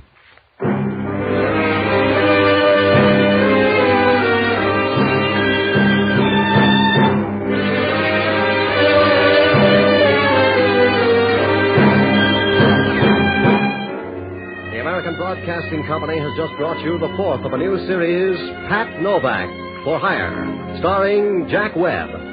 Pat Novak is produced and directed by William P. Rousseau. Jocko Madigan is played by Tudor Owen. Inspector Hellman is played by Raymond Burr. Music was composed and conducted by Basil Adlam. In our cast were Virginia Gregg, Tal Avery, Stacey Harris, Hugh Thomas, and Carlisle Bibbers. This program is being released to our servicemen and women overseas through the worldwide facilities of the Armed Forces Radio Service. Be with us again next week when over most of these same ABC stations we will bring you Pat Novak for Hire. This program came to you from Hollywood.